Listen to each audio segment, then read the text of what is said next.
오늘은 대기 확산이 원활해 미세먼지 농도는 보통에서 좋음 단계를 보이고 있습니다. 서울 현재 기온 14.1도입니다. 이규봉이었습니다. 제1라디오 5시 뉴스를 마칩니다. KBS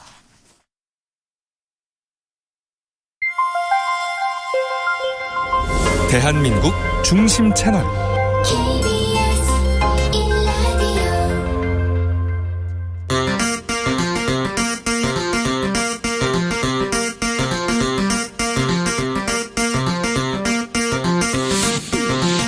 주진우 라이브.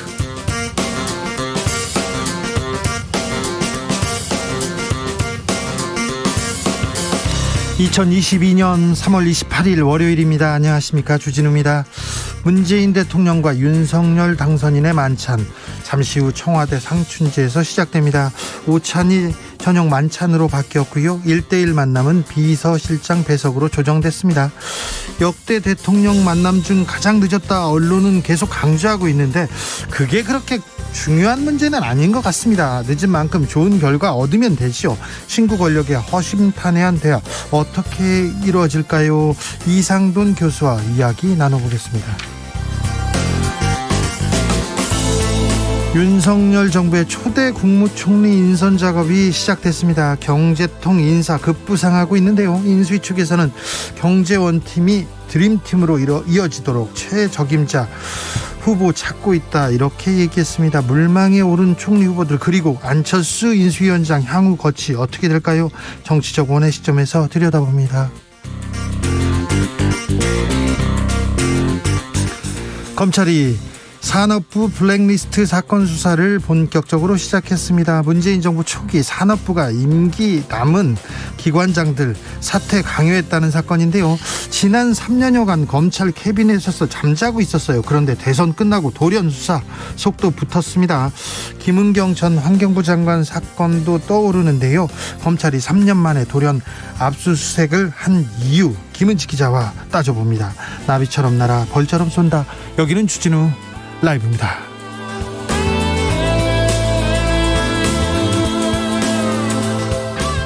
오늘도 자중차에 겸손하고 진정성 있게 여러분과 함께 하겠습니다. 대통령과 당선인 드디어 오늘 저녁에 만납니다. 0223님께서 주 기자님 안녕하세요. 오랜만에 딱 맞춰서 방송 들으면서 오프닝 곡 들으면서 따라 부르고 있습니다. 오프닝 곡을 이걸 어떻게 따라 부르지? 네, 네, 대단하십니다. 드디어 당선인과 대통령 만난다니 정말 다행이다 싶고요. 어떤 얘기가 나올지, 내일 기사로는 어떤 얘기가 나올지 기대됩니다. 오늘도 끝까지 함께 할게요. 끝까지 함께 해주십시오. 대통령의 만남, 신구 대통령들의 만남, 좀 국민 입장에서 국민들을 위한 이야기 오가기를 바랍니다. 어떤 얘기가 오늘 만찬장에 올라왔으면 좋겠습니까? 실생활에 도움이 되는 이것저것 좀 이야기해 주세요. 해결해 주세요. 하시는 거 있으면 주진우 라이브 민생신문고로 보내주십시오. 그러면 청와대를 향해서 외쳐보겠습니다. 샵 9730, 짧은 문자 50원, 긴 문자는 100원이고요. 콩으로 보내시면 무료입니다. 그럼 주진우 라이브 시작하겠습니다.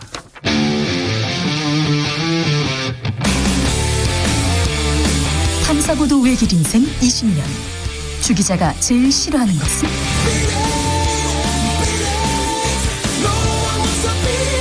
이 세상에서 비리와 부리가 사라지는 그날까지, 오늘도 흔들림 없이 주진우 라이브와 함께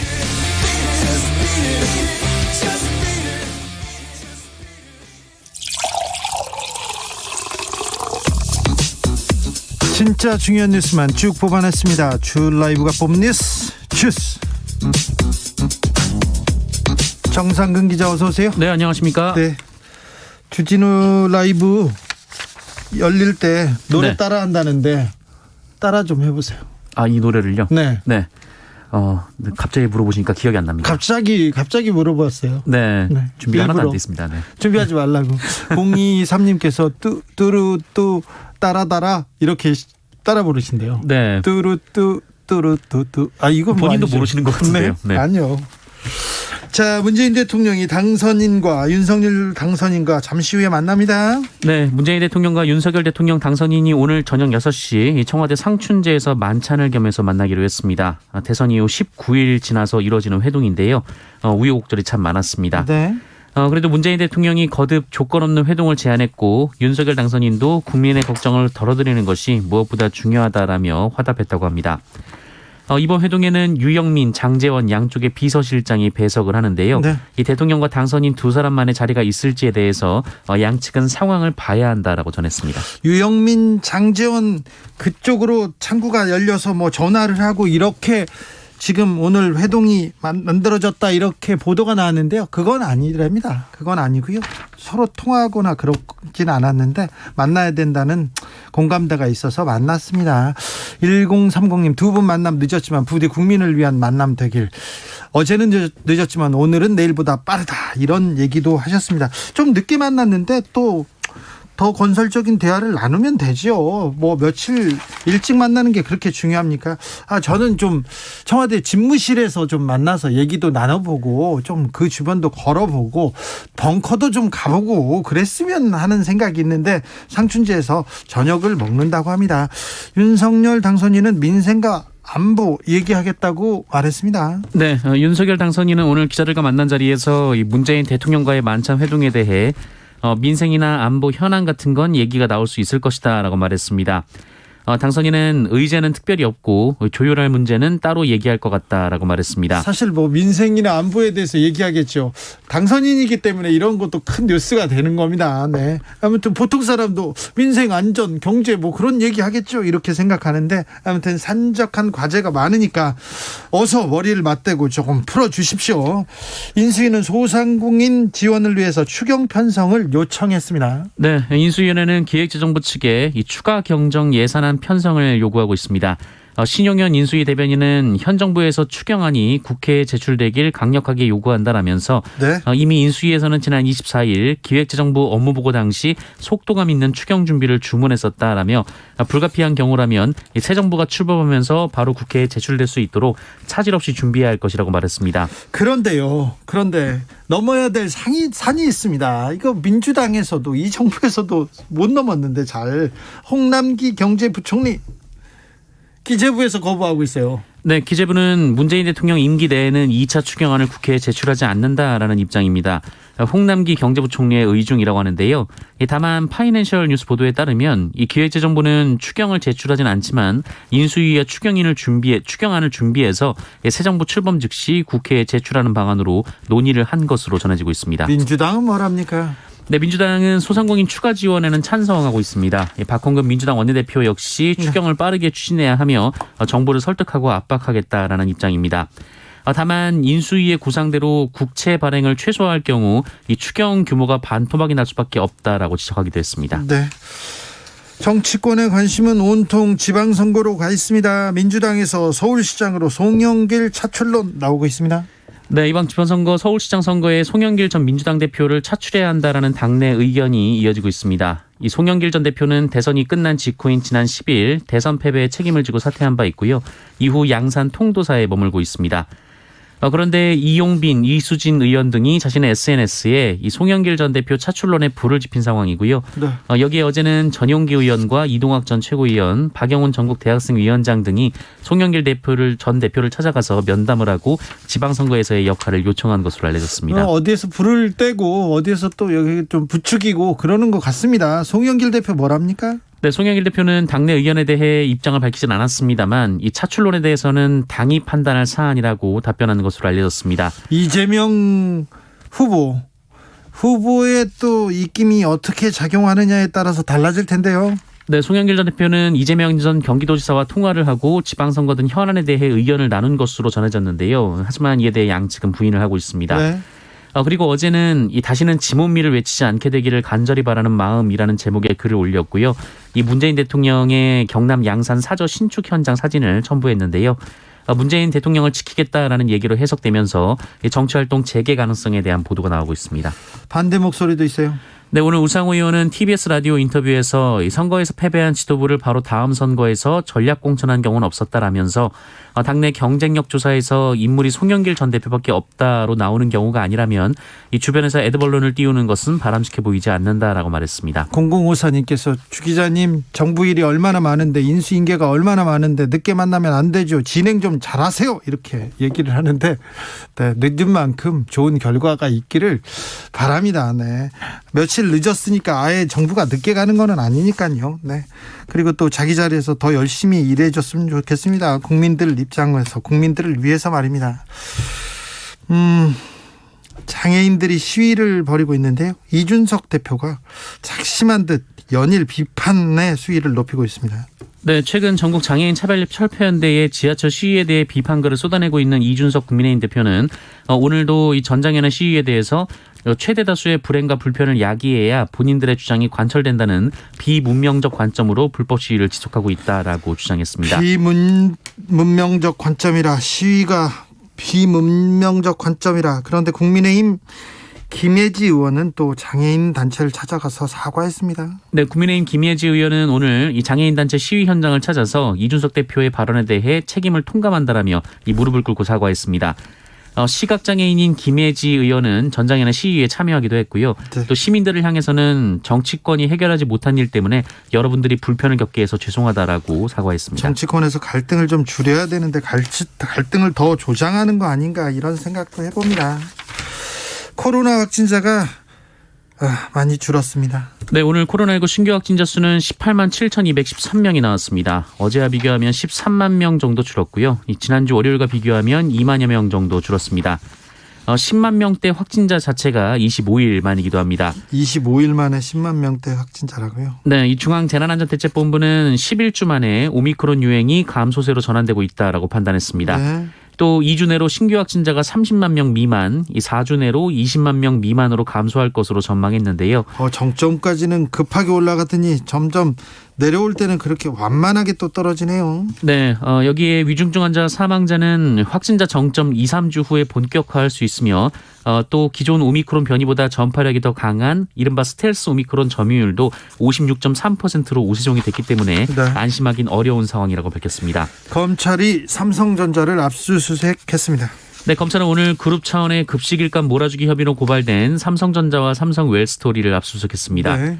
공정거래위원회는 지난해 6월 이 삼성전자, 이 삼성디스플레이, 삼성전기, 삼성 SDI 등이 이 삼성 웰스토리의 계열사 급식 물량을 몰아주는 식으로 부당 지원했다라며 시정명령을 내리고 이들 기업에 2,300억 원이 넘는 과징금을 부과한 바 있고요. 예. 또 최지성 전 삼성그룹 미래전략실장과 삼성전자 법인을 공정거래법 위반 혐의로 검찰에 고발한 바 있습니다. 네. 검찰은 지난해 9월 공정위로부터 임의 제출 형태로 필요한 각종 자료를 넘겨받은 후 관련자들을 연이어 조사를 했고요. 이달 들어서는 사건을 맡은 담당 부서의 인원을 충원하고 규모를 늘렸습니다. 이후 법원에 청구했던 압수수색 영장이 한 차례 기각이 됐으나 이 검사는 혐의를 보강해서 오늘 압수수색 영장을 집행했습니다. 이 수사가 굉장히 중요합니다. 이재용 부회장과도 연결이 돼 있거든요. 네, 이 수사팀은 웰스토리에 대한 그룹 차원의 지원이 이재용 삼성전자 부회장의 경영권 승계 작업과 연관된 것인지도 살펴보고 있는 것으로 알려졌습니다. 검사는 삼성물산의 100% 자회사인 웰스토리가 이 그룹 내 지원으로 확보한 이익금을 배당으로 배당하는 방식으로 그 이재용 부회장의 자금 조달 창구 역할을 한 것이 아닌지 의심하고 있습니다. 그러나 삼성 측은 부당 지원 의혹과 경영권 승계와의 연관성을 부인하고 있습니다. 이른바 산업부 블랙리스트 수사도 검찰이 시작했어요? 네, 이른바 산업통상자원부의 인사 블랙리스트 의혹을 수사 중인 검찰이 오늘 한국 남동, 남부, 서부, 중부발전 4개 본사에 이 검사와 수사관들을 보내서 압수수색을 벌이고 있습니다. 네. 해당 의혹은 산업통상자원부 담당 국장이 발전사 사장들의 사표 제출을 종용했다라는 주장에 대한 수사입니다. 이 부분에 대해서는 잠시 후에 김은지 기자하고 자세히 나눠보겠습니다.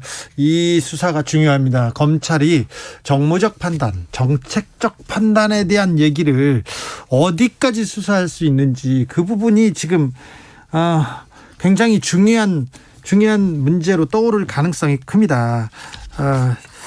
정권 초기에 말입니다. 그래서 저희가 자세히 좀 분석해 드리겠습니다.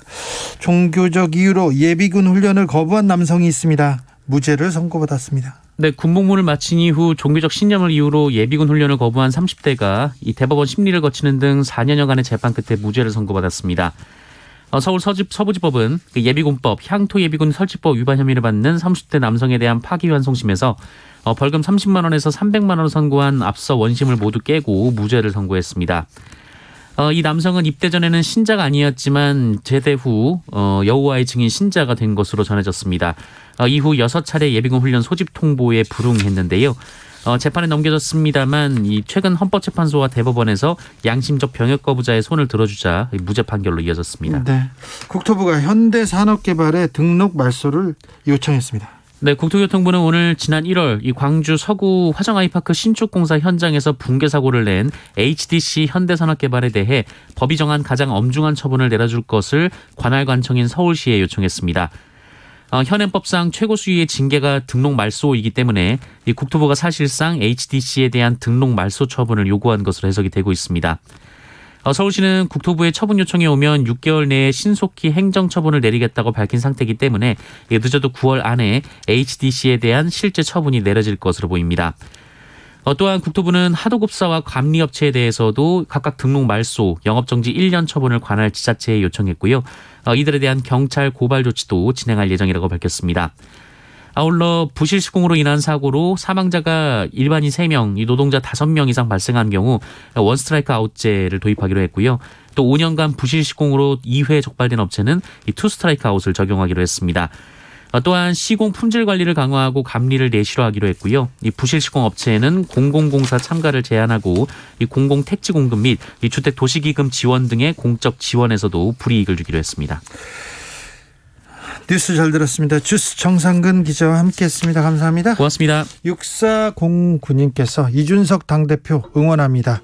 4호선 출근 시간 시민들 불편함을 조금이라도 아시면 장애인 단체 불법 시위 옹호하는 듯한 발언 옳지 않습니다.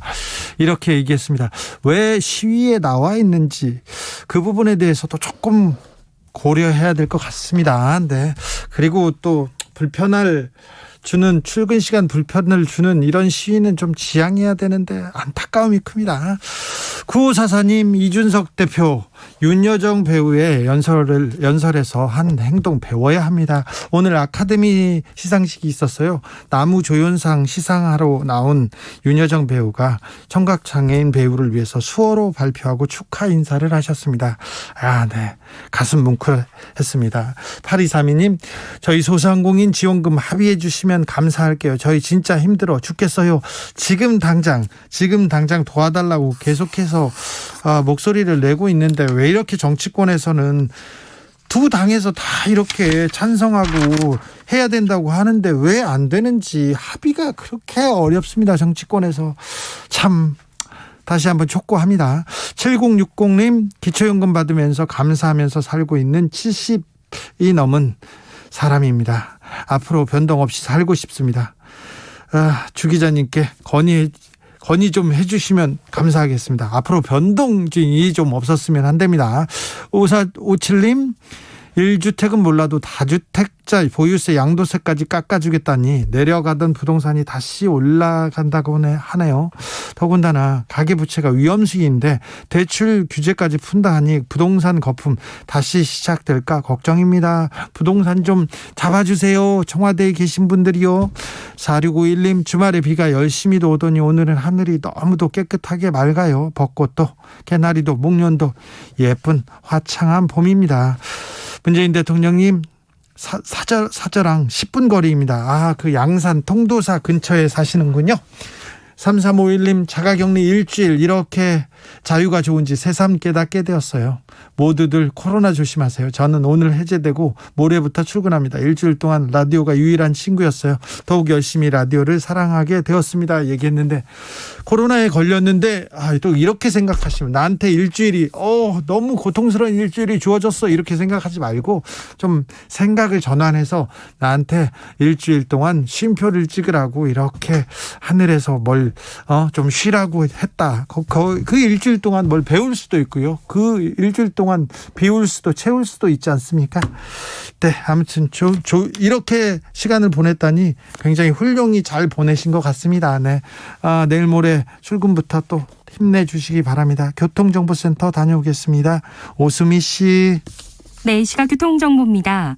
여러 사고의 여파가 따르고 있는데요. 먼저 경인고속도로 인천 쪽으로는 부천에서 승용차 사고가 발생했습니다. 이 여파로 신월부터 부천까지 가는데 6km 구간에서 막히고 있고요. 경부고속도로 서울 방향으로도 동탄분기점 부근에서 사고가 일어났는데요. 2차로를 통제하고 수습을 하면서 뒤로 밀리고 있습니다. 그리고 남사 일대로는 교통량이 많아 밀리고 있고 다시 기흥에서 수원, 양재에서 반포 사이로 밀립니다. 서해안고속도로 서울 쪽 정체는 화성 휴게소 일대부터 시작이 되고요. 계속해서 매송 휴게소를 지나 용담터널 일직분기점에서 금천까지 천천히 지나가고 있습니다. 지금까지 KBS 교통정보센터였습니다.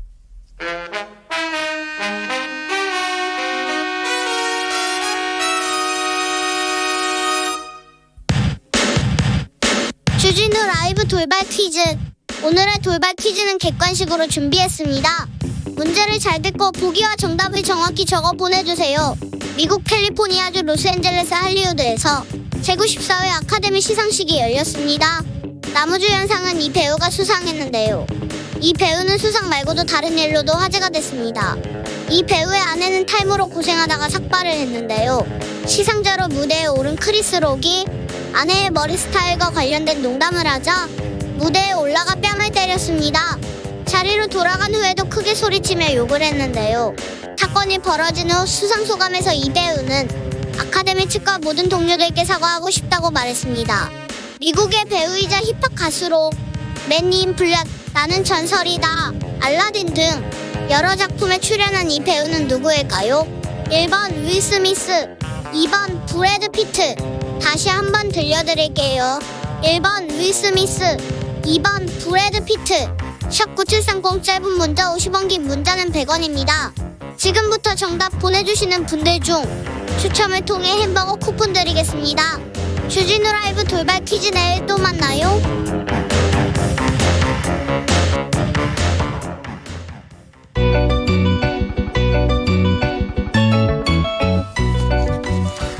한층 날카롭다, 한결 정확하다, 한편 세심하다. 밖에서 보는 내밀한 분석, 정치적 원의 시점. 오늘의 정치권 상황 원외에서 더 정확하게 분석해드립니다. 최민희 전 더불어민주당 의원 어서 오세요. 안녕하세요. 불굴의 희망 최민희입니다. 김용남 전 자유한국당 의원 어서 오세요. 네, 안녕하세요. 호기심 천국 김용남입니다. 네, 주말 잘 보내셨습니까? 예, 잘 주말 보냈습니다. 어떻게 보내셨어요? 그 집 청소 좀 하고 뭐 그러느냐고요? 아, 그래요? 예, 봄이 왔으니까요. 청소 네. 좀 해야 되는데 와, 먼지가 장난이 아니더라고요. 아, 그래요? 그래도 사모님을 또 도와주시고 훌륭하십니다. 말 잘 들어야죠. 최민희 의원님은요? 저는 어머니가 계시기 때문에요. 네. 주말에는 주로 어머님 돌보고 네.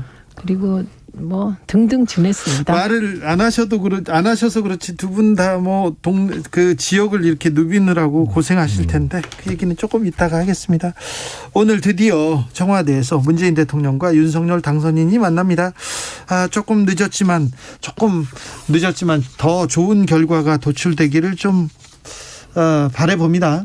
늦었지만 다행입니다. 뭐 예. 지난주 후반까지만 해도 앞으로 두 분의 만남이 성사되기 어려울 거다 한동안 뭐 이런 의견들이 많았습니다만 오늘이라도 두 분 회동이 이루어져서 다행스럽게 생각하고요. 네. 어쨌든 현직 대통령과 곧 취임할 신 대통령 간에 이렇게 두 분의 어떤 의견 충돌이나 이런 거로 인해서 국민이 불안해하는 상황은 원치 않으실 거라고 믿어요. 두 분 다. 예. 그런 걸 해소하기 위해서 조금 늦었지만 회동이 성사돼서 다행스럽게 생각합니다. 네. 저 이게 문재인 대통령이 먼저 선을 다시 내미신 거예요. 네, 형식이.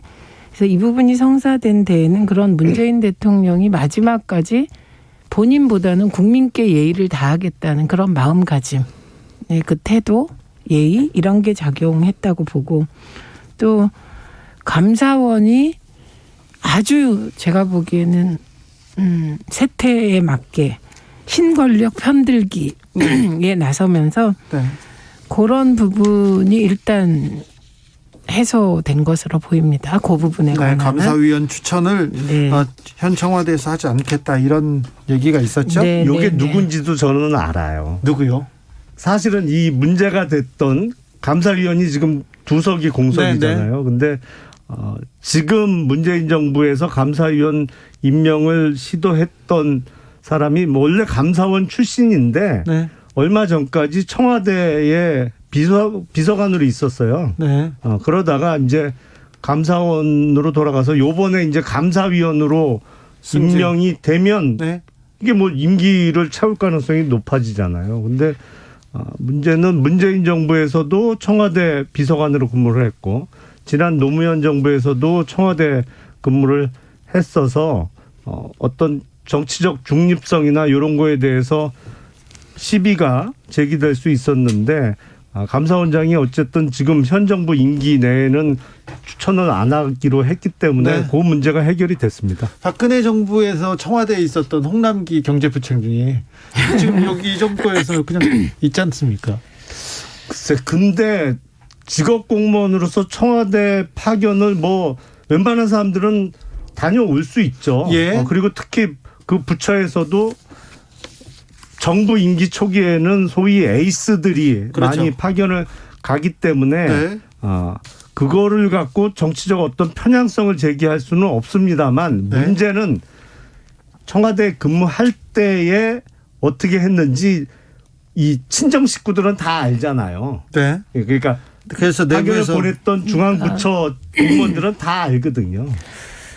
그 이제 개인이 어떻다 이렇게 들어가면 저는 사실 어떻게 보면 좀 누군가를 욕하는 것도 되고 이제 그거보다는 원칙을 어떻게 할 것인가 이런 문제 같아요. 그래서 이 기회에 감사원식의 이런 신권력 눈치 보기가 아닌 법과 원칙에 따라 어떻게 할지에 대하여 좀 기준을 마련했으면 좋겠다 이런 거고 제가 취재하고 추측한 바에 따르면 사실 한국은행 총재 지명과 관련하여 제가 거듭 말씀드립니다만 현 한국은행 총재가 박근혜 정부 때 2014년에 임명된 사람을 금융정책의 일관성 측면에서 독립성을 보장하면서 문재인 대통령이 2018년에 신임해서 한 번 연임시킨 거거든요. 네. 그런데 한국은행 총재의 새 인물을 지명하는 과정에서 충분히 인수위 쪽의 의견을 수렴했고 제가 최근에 기사를 찾아보니까 한 종편에서 이번에 추천된 한국은행 총재를 인수위 측에서 추천했다는 보도까지 나왔던 사안이더라고요. 네. 그래서 제가 보기엔 윤석열 당선인이 이런 시시콜콜한 얘기를 정확히 보고받지 못했다가 이런 저간의 사정들을 보고받은 것도 걸림돌을 제거하는 한 요인이 아니었나 생각합니다. 그러니까 뭐냐면 소통이 잘 됐다. 이렇게 보면 될 것 같습니다. 그리고 이 정무직 자리 임명 문제나 이런 거는 좀 기준을 명확히 할 필요가 있을 것 같아요. 네. 그래 이게 정권 바뀔 때마다 항상 항상 일이죠. 있는 얘기라 물론 협조가 잘 되면 문제가 없는데 협조가 안 될 때를 위하여 원칙이 있는 거잖아요. 이번에 좀 여야가 이 원칙을 마련해 보면 어떨까 합니다. 보통 이렇게 중요한 자리에 하마평에 오르는 사람들은 그 주변이나 웬만한 사람 그 평가가 이미 다 알려져 있거든요. 예. 누구 이름 되면 어떤 사람인지 대충 알아요. 다. 네. 그 사람이 실력이 있는지 아니면 뭐 정치권에 줄을 대서 한쪽에 열심히 노력을 해서 출세했는지 대충 다 압니다. 근데 그래서 이번 한국은행 총재 새 추천된 분은 괜찮은 그러니까 분이잖아요. 좋은 분이에요. 네, 저도 네. 지난주에도 이 자리에서는 말씀 못 드렸나요? 딴 데서요. 아니 훌륭한 분이에요. 정말 그 이창용 전 아태국장은 뭐 흠잡을 데 없는 한국은행 총재 후보군이었고 뭐 다행스럽게 저도 생각을 합니다. 근데 몇몇 자리에 있어서 정말 정치적 편향성이 있으면 안 되는 사람들이 그동안 기용이 되어 왔단 말이죠. 그리고 대부분 그 사람에 대한 평가가 다 알려져 있어요. 근데 무리한 인사를 하다 보니까 이런 충돌음이 나는 거죠. 7925님 청와대 만찬 메뉴 궁금합니다. 어렵게 이루어진 회동 아마 소화가 잘 되는 메뉴겠죠? 이렇게 얘기하는데 네, 뭐 알아서 잘 준비했을 거예요. 그런데 말입니다. 청와대에서 계속해서 김정숙 여사 옷감 얘기가 네. 나오는 부분에 대해서는 어떻게 생각하세요? 먼저 최민희 의원님. 우선 얼마 전에 브로치 문제가 나왔습니다. 브로치, 예. 굉장히 고가의 브로치라고. 그런데 알고 보니 2만 원 정도짜리였습니다. 브로치가 2만 원짜리입니까? 2만 원짜리였습니다. 네네. 그게. 그런데 그 동물이 같은 동물처럼 보인다고 뭐 이게 엄청나게 비싼 브로치다. 2억 원대라고 지금 기사가 나와서 지금. 근데 아닙니다. 그거는 확인이 됐는데 애초에 그 잘못된 보도를 한 곳에서 그 보도 크기만큼 정정 보도를 해줘야 되는데 이게 계속 돌아다녀서 그렇고요. 예. 저는 지금 제가 본 자료에 따르면 김정숙 여사의 옷들이 예를 들면 한복, 그건 할머니가 주신 그 감으로 직접 만든 것, 그다음에 무슨 그 평창 관련한 무슨 행사에서 플래카드로 만든 가방, 예, 이런 게 주종을 이루고 있는 것으로 알고 있습니다. 그리고 딱 하나 고가는 뭐 샤넬, 제가 이 제품을 잘 모릅니다만 샤넬 관련하여 한국 문양, 우리나라 그 문양이 들어간 것을 빌려 입은 적이 있었는데요. 이 부분과 관련하여서는 저는 이게 뭐 정치권에서 시작된 게 아니잖아요. 예, 네티즌 일부가 시작되고 이게 이제 스멀스멀 움직이는데 가짜 뉴스와 사실을 정확하게 구분해서 해야 될 것이다. 그리고 역대에 영부인에 대해서, 물러나는 영부인에 대해서 이렇게 옷을 가지고 왈가왈부한 적이 있었습니까? 그래서 저는 있었죠.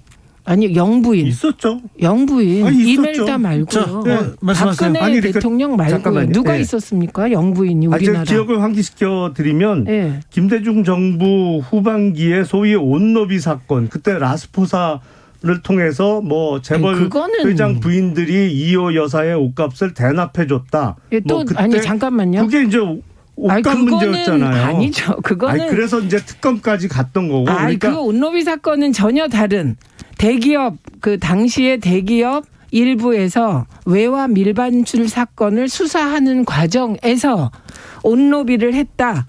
대기업 그러니까요. 회장이 이게 나왔던 거고요. 그러니까 아니, 이게 그러니까 영부인의 옷값으로 영부인의 문제가 옷값을 있다고 보시면 누가 안 대신 되죠. 내줬느냐, 이게 아닙니다. 특검까지 갔던 것이고요. 지금 이 사안은 잠깐만요. 그게 아닙니다. 그러니까 그리고 그거 얘가 지금 적절치 않습니다. 김정숙 여사의 소위 의전 비용이라고 돌려서 얘기합니다만 사실 옷값이죠. 청와대 특수활동비나 국가 예산을 통해서 옷값으로 얼마를 썼느냐, 이게 쟁점인데, 문제는 청와대에서 지금 숨기려고 하니까 의혹이 눈덩이 커지듯이 커지고 있는 거예요. 그런데 이게 지금- 법원 판결까지 나왔잖아요. 지금 근데 공개하라고. 아니 법원 청와대 특활비로 옷을 샀습니까?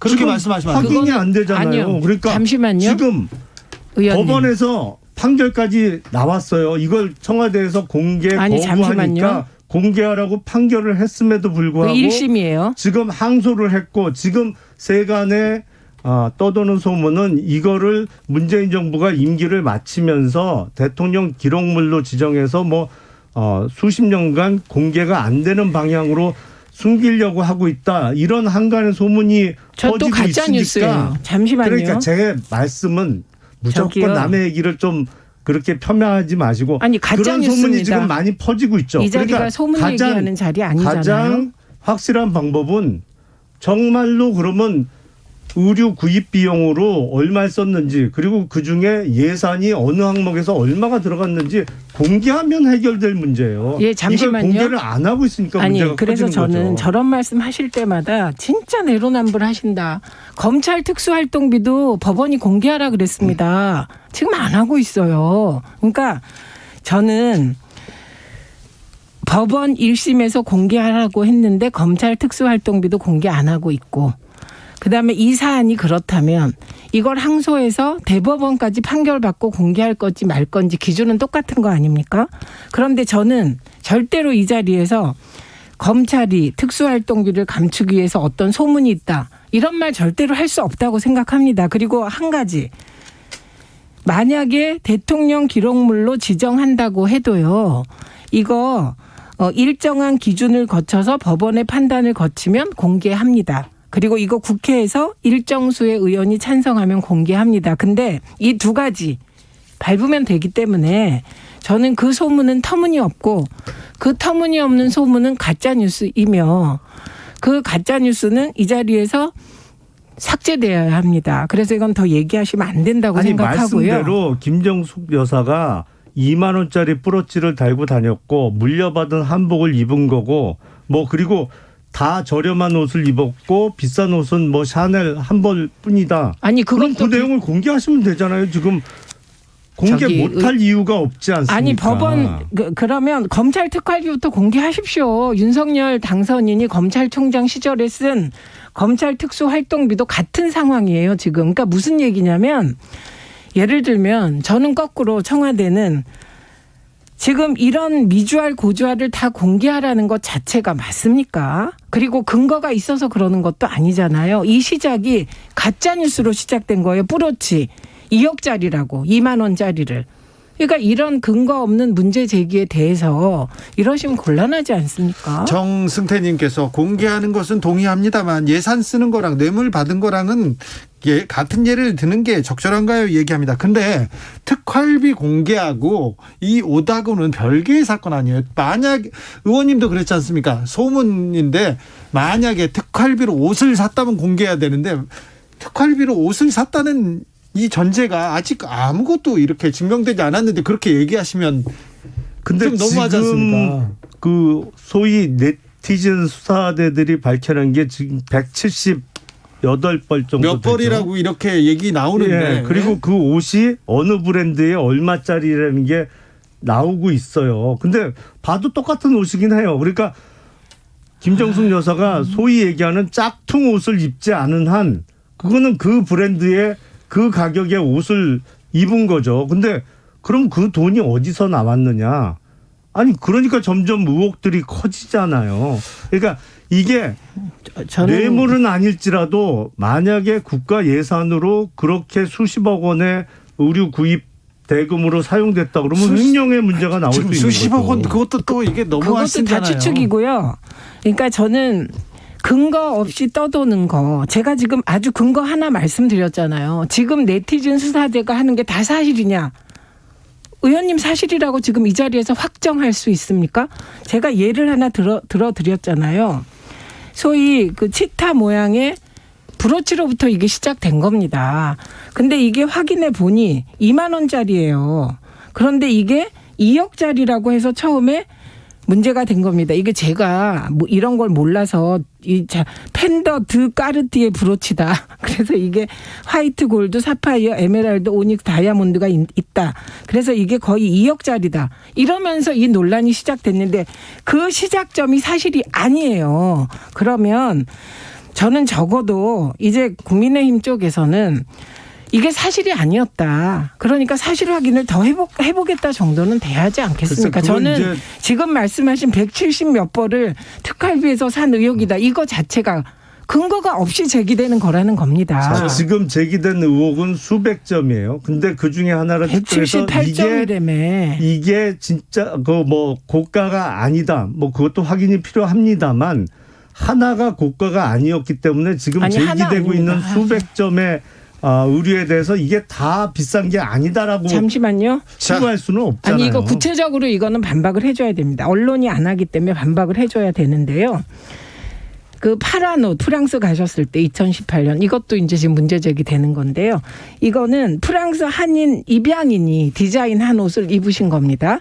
그다음에 또 하나는 싱가포르 국빈 방문했을 때 소위 그 빨간 백 들었어요. 그것도 뭐 여기저기서 얘기하는 분이 계시던데 이거는 평창 폐현수막으로 제작한 겁니다. 그리고 멋있는 옷이 하나 있어요. 까만색과 밑에 이제 알록달록한 건데 이 또한 러시아 방문 때 블라디보스톡에서 직접 구입한 옷감으로 직접 디자인해서 입은 옷이고요. 이런 식으로 다 알겠습니다. 해명이 된다는 거예요. 자, 지금. 네. 노무현 대통령 당시에 아방궁 사전은 조금 심했잖아요. 김영남 의원님.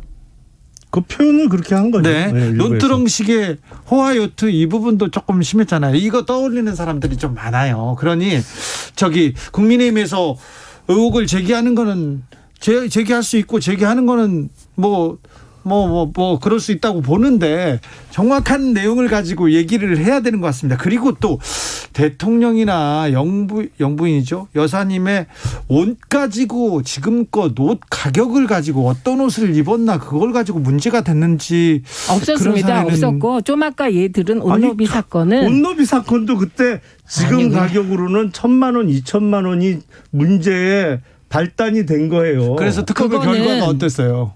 옷노비 사건 특검은 사실은 제일 성과가 잘 나왔던 특검이죠. 특검 역사에서. 앙드레게임 이름만 나왔잖아요. 아니죠. 김봉남 그때 아니요. 그 거기에서 옷노비 특검이 의원님 사실에 대해서 지금 옷노비 특검은 예를 들면 영부인이 어떤 옷을 입었는데 그 당시에 누군가가 옷을 이렇게 입었다 뒤져서 시작된 게 아니고요. 네. 대기업 회장을 수사하다가 나온 곁다리인데 옷노비라는 그 섹시한 제목 때문에 옷노비 특검이 된 겁니다. 그러니까 아까 청취자께서 이건 뇌물을 의심해서 시작한 사건과 옷값이 어떻다면 옷이 여러 개다 전혀 다른 본질적으로 더 중요한 일로. 다른 사안입니다. 의혹의 시작은 더 중요한 일로 이건 너무 심하세요. 지방선거로 넘어가자고요. 네. 지방선거로 넘어갑시다. 자, 민주당에서 송영길 자출론도 있고요. 그다음에 또 이낙연 등판론도 있고요. 그래서 어떻게 된답니까? 지금 서울은요. 저는 이 모든 건 과거에는 몇 명이 기획을 해서 밀어붙이잖아요. 네. 이걸 밀실 공천이라고 하죠. 지금이 그런 시기가 아니잖아요. 저는 정확히 민주당의 중요한 지역의 지방선거 후보는 그 지역의 시민들이 결정하시는 시스템으로 가게 될 것이다. 이렇게 봅니다. 그래서 최초의 기획은 누구나 할 수 있겠죠. 네. 근데 그 기획이 시민들의 컨펌을 받지 않으면 다 불가능해질 것이다. 이렇게 봅니다.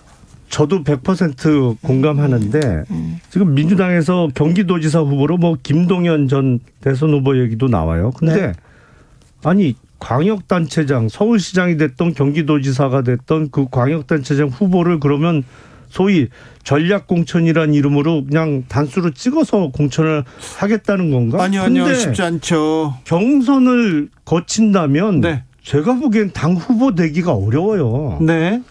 그거는 당원들의 인정을 받기가 어려운 사람들이 마치 유력한 후보로 물망에 오르는데 그건 국민의힘도 마찬가지입니다.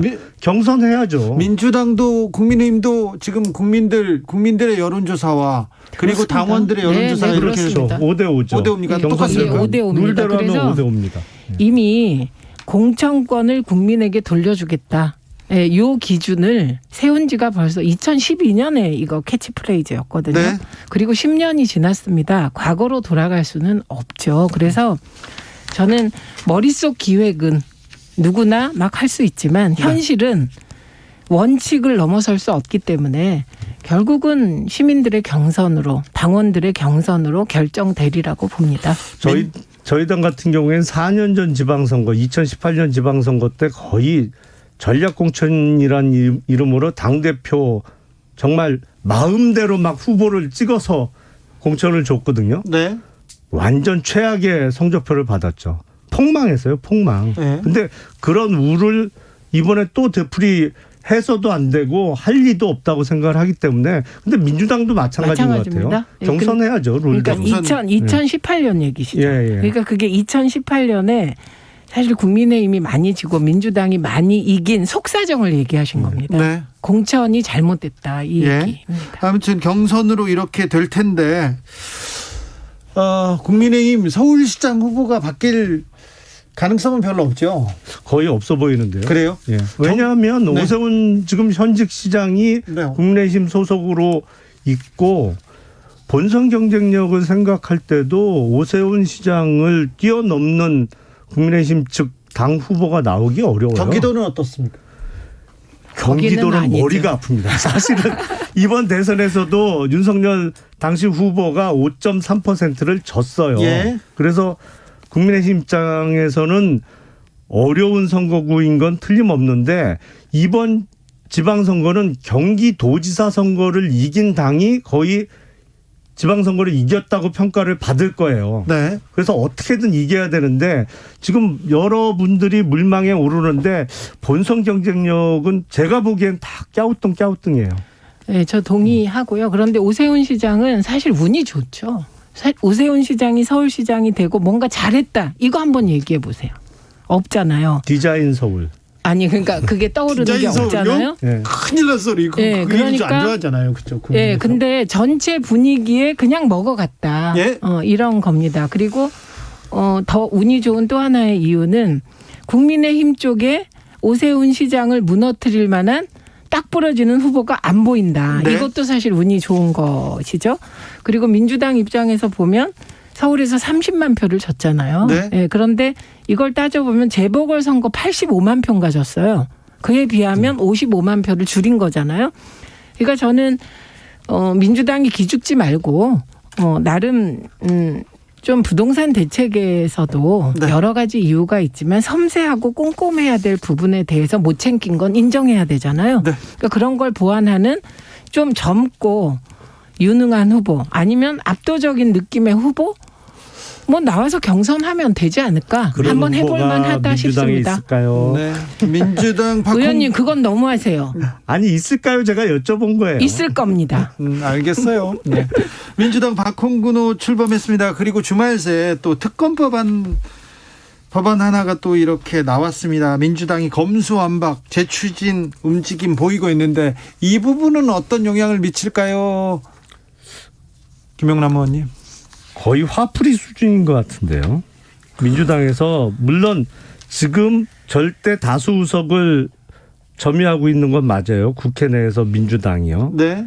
그러다 보니까 그 많은 국민들이 동의를 하시잖아요. 문재인 정부 하에서 추진됐던 소위 검찰 개혁은 개악이죠. 공수처에 대한 국민적 평가가 지금 대부분 어떻게 내려져 있어요. 그 필요 없는 기관, 정치적인 수사기관을 만들었다는 데에 많은 분들이 동의를 하고 계신데 여기서 더 나가서 검찰 수사권을 완전히 박탈해버리는 법안을 재추진한다?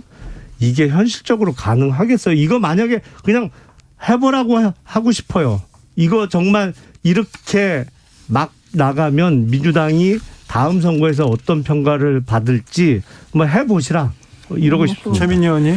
우선 윤석열 당선인은 검찰에 무소 불위의 권한을 주는 공약을 했습니다. 그게 검찰의 독립적 예산권, 법무부 장관의 수사지휘권 폐지, 그리고 인사권까지 주고 딱 하나 남긴다 그랬어요. 대통령이 검찰총장 임명하는 것만 남습니다. 그럼 이거는 제가 보기엔 가히 검찰 독재 국가, 대통령이 검찰과 직접 거래하는 이런 상황이 될 것 같습니다.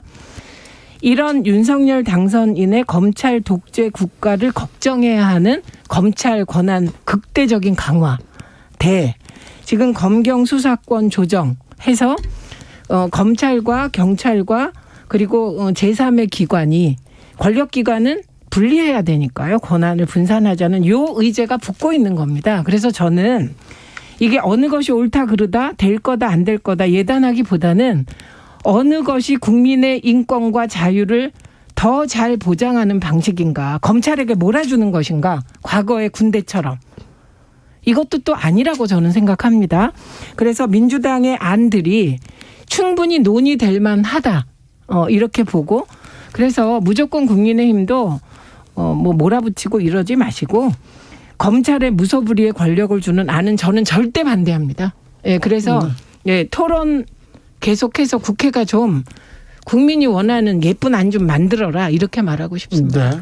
검찰의 무소불위 권력이라고 자꾸 말씀을 하시는데 문제는 지금 힘이 너무 빠져서 문제예요. 왜냐하면 아니던데요. 국가의 반부패, 그러니까 부패 사범에 대항해서 사회를 깨끗하게 만들 수 있는 정화 기능으로서의 반부패 수사 기능이 너무 형편없이 망가졌거든요. 주가 조작에 관련한 수사가 너무 미진해서 저는 중대범죄수사청도 필요할 것 같습니다. 그거 추미애 장관이 없애버렸잖아요. 그게 무슨 남부지검에 소리입니까? 있던 거 그거 추미애 장관이 그때 아니 주가 조작에 관하여 신라젠 뭐를 사건 없애요. 비롯해서 여러 옵티머스, 가짜뉴스 라임 하시네. 그 금융 관련된 범죄 수사를 해야 되는데 그거 추미애 장관이 아예 그거 없애버렸잖아요. 뭐를 수사 없어요. 못하게. 6대 범죄는 검경 수사권 과정에서 검찰에 놔뒀는데 금융범죄 저는- 수사단 없애버렸잖아요. 아니 서울 금융범죄 남부지검에 수사단은 있던 거. 수단이고요. 어쨌든 6대 범죄를 검찰에 여기까지. 놔뒀는데 검찰이 주가 조작 수사를 잘 최민희 의원님? 못하시더라고요. 최민희 의원님 네.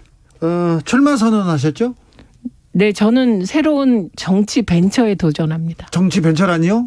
네, 그게 벤처입니다. 벤처인데 저에게는. 어디 벤처죠? 어느 지금 동네에 있는? 남양주에 있는데요. 제가 네. 벤처 회사를 하나 차리려고 합니다. 자, 김용남 의원님은 언제 출마 선언하세요? 고민 중입니다. 고민 중이에요? 예. 예. 아니 출마를 고민 중인 게 아니라 언제 선언할지 고민 중이다는 거죠? 뭐 후자 쪽에 좀 더 무게가 실겠죠. 그렇습니까? 예. 의원님 딱 부러지게 말씀하시더니 이상한데? 이 부분에 대해서는 좀 이상하십니다. 아직도 고민하고 계세요? 아니 시기를 제가 고민 중이라고 말씀드렸는데. 4419님께서 저는 보수지만 최민희 의원님 따박따박 말싸움 구경이 재밌어서 팬입니다. 두 분 보면 토끼와 거북이 같습니다. 낮잠 자면 집니다. 누가 토끼고 누가 거북인지는 잘 모르겠습니다. 제가 거북입니다. 그래요? 자, 지방선거 때문에 당은 굉장히 좀 지금 긴장 못 할 텐데 민주당 어떻습니까? 민주당 패배 이 그 분위기에서 벗어나고 있습니까?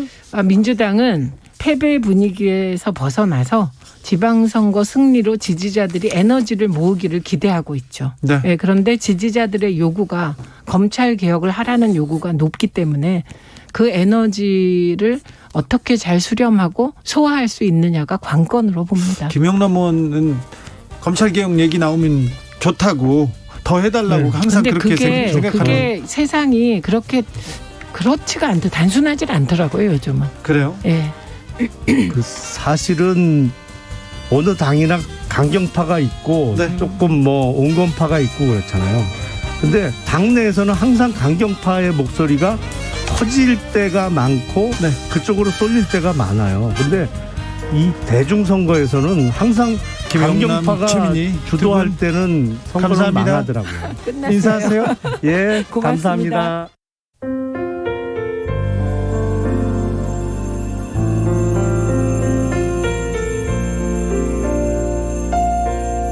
KBS 라디오 연중기획 희망충전 대한민국 475번째 이야기. 안녕하세요. 아나운서 이현주입니다. 올해 고등학생이 된 유진이는 주한미군이었던 미국인 아빠와 한국인 엄마 사이에서 태어났습니다. 유진이가 돌이 지났을 무렵 아빠가 미국으로 떠나는 바람에 유진이는 아빠에 대한 추억이 전혀 없습니다. 작고 여린 유진이와 20살이 간 넘은 엄마는 오직 서로만을 의지한 채 살아갈 수밖에 없었는데요. 세상의 편견에 맞서는 게 참 힘들었지만 그래도 함께이기에 버틸 수 있었습니다. 그런 두 사람에게 최근 안타까운 일이 일어났는데요. 외가 식구의 부채 수억을 고스란히 떠맡게 된 겁니다. 버티면 분명히 나아질 줄 알았는데 갈수록 더 감당하기 어려워지는 현실. 마음이 한없이 무너져 내리고 있는 유진이의 가족에게 여러분이 따뜻한 용기를 전해주세요. 코로나19 여파로 사례자와 취재팀의 안전을 위해 사연으로 대신 전달합니다. 여러분의 따뜻한 손길이 희망의 빛이 됩니다. ARS 060-700-1580 060-700-1580 한 통화 3,000원으로 희망을 선물해 주세요. KBS 라디오 연중기획 희망충전 대한민국은 초록우산 어린이재단, 인탑스 주식회사 그리고 청취자 여러분과 함께합니다. ARS 060-700-1580 한 통화 3,000원입니다.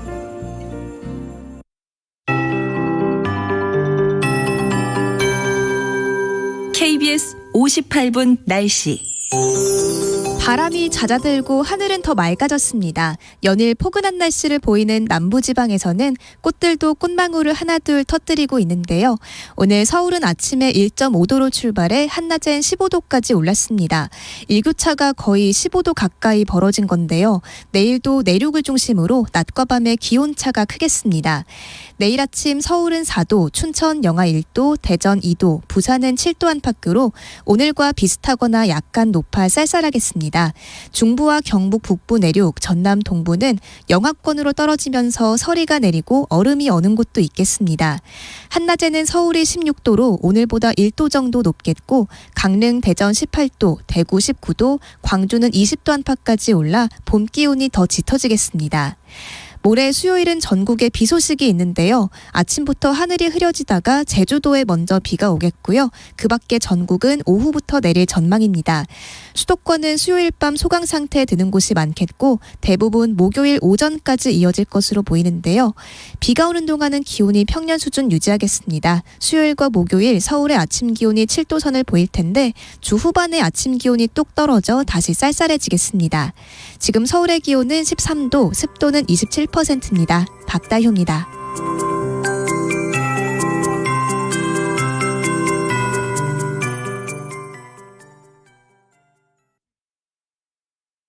정성을 다하는 국민의 방송 KBS가 6시를 알려드립니다. AM 711kHz, FM 97.3MHz, KBS 1라디오입니다. HLKA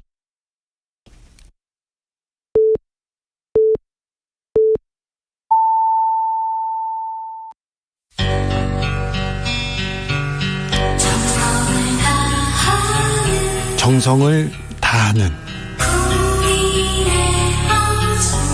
국민의 방송 KBS 주진우 라이브 그냥 그렇다고요. 이 시각 라디오 정보센터 뉴스입니다. 방역당국은 오미크론 유행이 전체적으로는 감소세로 접어들었지만 점유율을 키우고 있는 스텔스 오미크론 BA2가 코로나19 유행을 키울 가능성도 있다고 진단했습니다. 방역당국이 화이자사의 코로나19 먹는 치료제 팍스로비드 20만 명분을 추가 구매했습니다. 문재인 대통령은 오늘 청와대에서 주재한 수석 보좌관 회의에서 우리의 부족한 점 때문에 우리 국민이 이룬 자랑스러운 성과들이 부정돼서는 안 될 것이라고 말했습니다. 한국과 미국, 일본 3국의 북핵 수석 대표가 최근 북한의 대륙간 탄도미사일 발사와 관련해 전화 협의를 했습니다. 북한의 핵실험 재개에 대비해 한미 군 당국이 모든 가능성을 열어두고 대응책을 긴밀히 협의 중이라고 군 당국이 오늘 밝혔습니다. 윤석열 대통령 당선인의 여성가족부 폐지 공약과 관련해 여성단체들이 이르면 이번 주 안철수 대통령직 인수위원회 위원장을 만날 전망입니다. 글로벌 통화 긴축 우려에 국내 추가 경정 예산 이슈까지 불거지면서 오늘 국고채 금리가 일제히 폭등했습니다. 지금까지 라디오 정보센터 뉴스 정한나였습니다.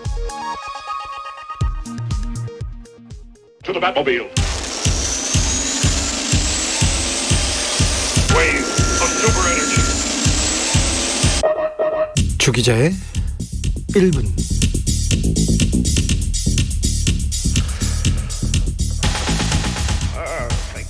지하철 장애인 시위를 취재했던 게 이명박 시장 시절이었어요. 그러니까 한 20년 전쯤 됩니다.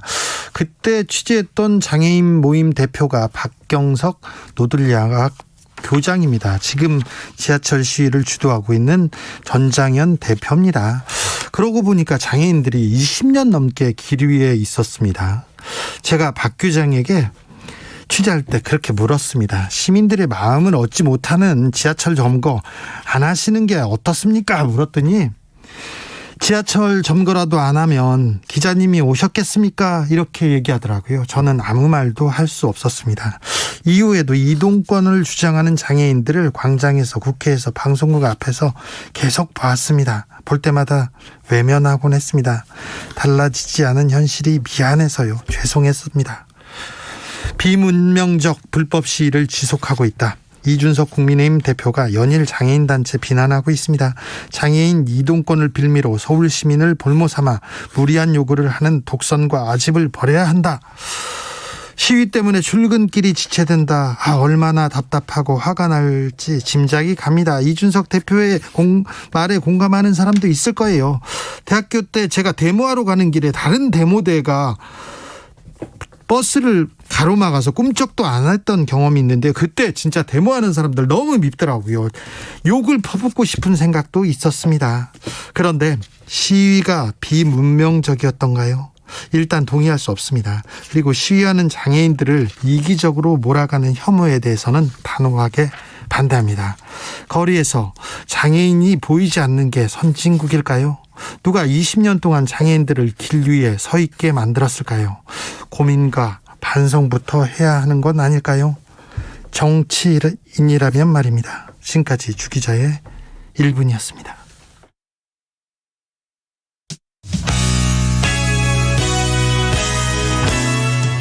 스티비 원더, 폴 맥카트니 함께 불렀습니다. 에보니 앤 아이보리. Live together in perfect harmony, side by side on my piano keyboard. Oh Lord, why don't we?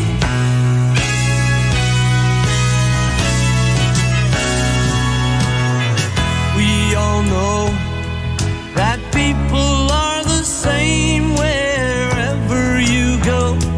There is good and bad in everyone. When we learn to live, we learn to give each other what we need to survive. Together alive, ebony and ivory, live together in perfect harmony, side by side on my piano keyboard. Oh Lord, why don't we?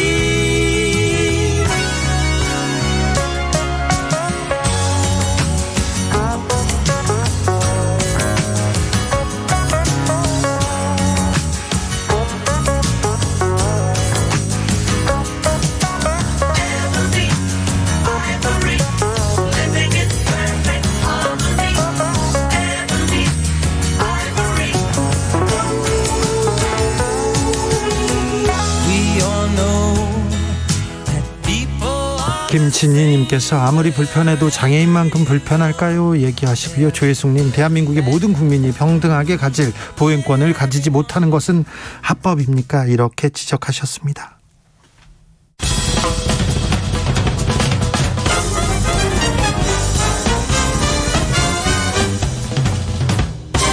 훅 인터뷰. 모두를 위한 모두를 향한 모두의 궁금증 훅 인터뷰. 방금 전 청와대에서 문 대통령과 윤 당선인 만났습니다. 허심탄회한 이야기 나누겠다고 했는데 조금 좋은 결과를 좀 만들었으면 좋겠습니다. 국민을 위해서, 미래를 위해서 말입니다. 그런데요, 윤석열 인수위 지금 잘 가고 있는 걸까요? 윤석열 당선인이 말하는 소통, 이거 잘 되고 있는 걸까요? 물어보겠습니다. 중앙대 명예교수 이상돈 전 의원 모셨습니다. 안녕하세요. 네, 안녕하세요. 네. 어떻게 지내시는지요? 뭐 잘 지내고 있습니다. 네. 네. 정권이 바뀌자마자 네. MB 사면 그리고 용산 집무실 이전, 이 문제가 가장 큰 뉴스로 떠올랐어요. 네, 네. 그건 뭐 제가 보기에는 일단 윤석열 당선인이 자기가 취임한 후에 하는 게 맞다고 봅니다. 그래요? 네, 맞다고 보는데 좀 성급한 측면이 있죠. 네. 네. 대통령하고 오늘 만났는데 좀 늦게 만났어요. 이 관례보다는. 그 부분은 어떻게 보세요? 저는 뭐 대통령 나가시는 분, 들어오실 분이 서로 만나는 거 그렇게 뭐 큰 의미 없다고 봐요. 뭐 한 번 만나는 거지. 더 중요한 거는 네. 아무래도 이제 정권이 이렇게 바뀌고 더군다나 소속 정당에 바뀌는 게 아닙니까요? 네. 그런 경우에서 이제 중요한 것이 이제 안보, 국방, 그다음에 재정 뭐 이런 것에 이런 것을 인수인계하는데 네. 진짜로 이걸 책임질 사람들이 네. 맨투맨으로 각 분야에서 만나는 거 저는 그게 제일 중요하다고 봐요. 네. 그걸 잘못하면은 그 큰일 납니다. 네. 그 9.11 테러의 원인 중에 하나도 그 인수인계가 잘못돼서 터진 거예요. 아, 그렇습니까? 그렇죠. 네. 네, 그래서 이런 이런 의식을 가지면은 인수위에서 뭐 시시컬컬한 정책이니 뭐니 맨날 뭐 떠드는데 그거 아무 생각이 필요 없고 일단 대통령이 다음번에 자기 그 강요 중에서 특히 중요한 그 안보보좌관, 네. 그다음에 경제 창구 네. 수석이니 뭐 또 특히 중요한 장관 같은 사람을 빨리 좀 정해야 됩니다. 그걸 해서 네. 나중에 공식적으로 임명하는 건 나중이라도 네. 일단 그러니까 난 누구를 한다는 것 같다 이제 지정을 해야만 됩니다. 네. 그래서 닉슨도 당선되고 나서 그 전까지는 키신저가 나타나지 않았어요. 예. 안보보좌관 이 사람을 하겠다. 일찌감치 모습을 바꾸지 않았습니까? 네. 그리고 특히 안보보좌관을 이렇게 지정을 해야만 네. 일반인한테 공개 못하는 이런 것도 전임 정권에서 그걸 인수하지 인수인계. 않겠습니까? 난 그런 게 중요하지. 요새 하는 거 보면 이건 뭐 아마추어로 노는 것 같아서. 네. 인수위에서 정책을 정하는 것보다 인수인계가 더 중요하다. 아, 네. 그런데요. 인수인계가 잘못돼서 9.11 테러가 벌어졌다고요?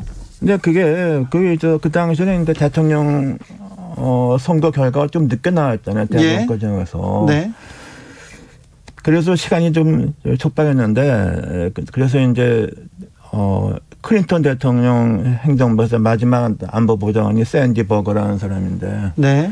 일단 한 달을 놀았잖아요. 네. 그래서 이제 W 부시로 결정이 되니까 W 부시는 이미 그때 안보보좌관은 콘돌리사 라이스로 네. 이미 다 지정은 된 거예요. 이미 확인된 거예요. 네. 그래서 그 두 사람이 만나는데 그래서 9.11 테러 왜 이렇게 몰라나지고 의회 청문회에서 나온 얘기잖아요. 그래서 그 샌디 버거가 자기는 분명하게 콘지 라이스한테 지금 미국의 안보위의 리스트를 주면서 제일 중요한 게 그 알카에다하고 오사마 빈 라덴이다. 근데 북한은 좀 3인가 있었고. 네.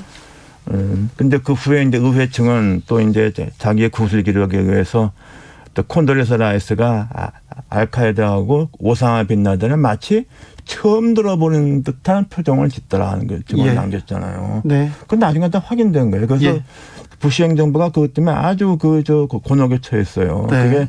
그게 그러니까 적절한 안보 보좌관을 W 부시가 못 정한 거죠. 네. 그래서 특히 그 기간 동안에 그런 것이 충분한 그 테러의 긴박한 위험성이 후임 정권한테 인계가 안 된 거예요. 네. 그리고 나중에 의회 청문회에서 그 다 확인된 거예요. 네. 그런 걸 좀 그런 거 교훈 삼아야 돼요. 네, 우리는 외교안보에 대해서 더 중요하기 때문에 빨리 정해서 인수인계를 잘 해야 되겠네요. 네, 그렇죠. 그러니까 일반 국민들이 그걸 잘 공개해서도 못하는 사정 같은 건 있지 않겠습니까? 네. 그런 것을 과연 그렇게 주는 사람도 책임 있게 전달해 줘야 되고 전달받는 사람들 그러려면 전달받는 사람이 창고에 있어야 될 거 아니야. 예. 근데 지금 우리가 보기에 이렇게 누가 이렇게 이렇게 지정이 돼 있지 않잖아요. 지금 네. 느끼기에. 예. 난 그런 거 볼 때 상당히 난 좀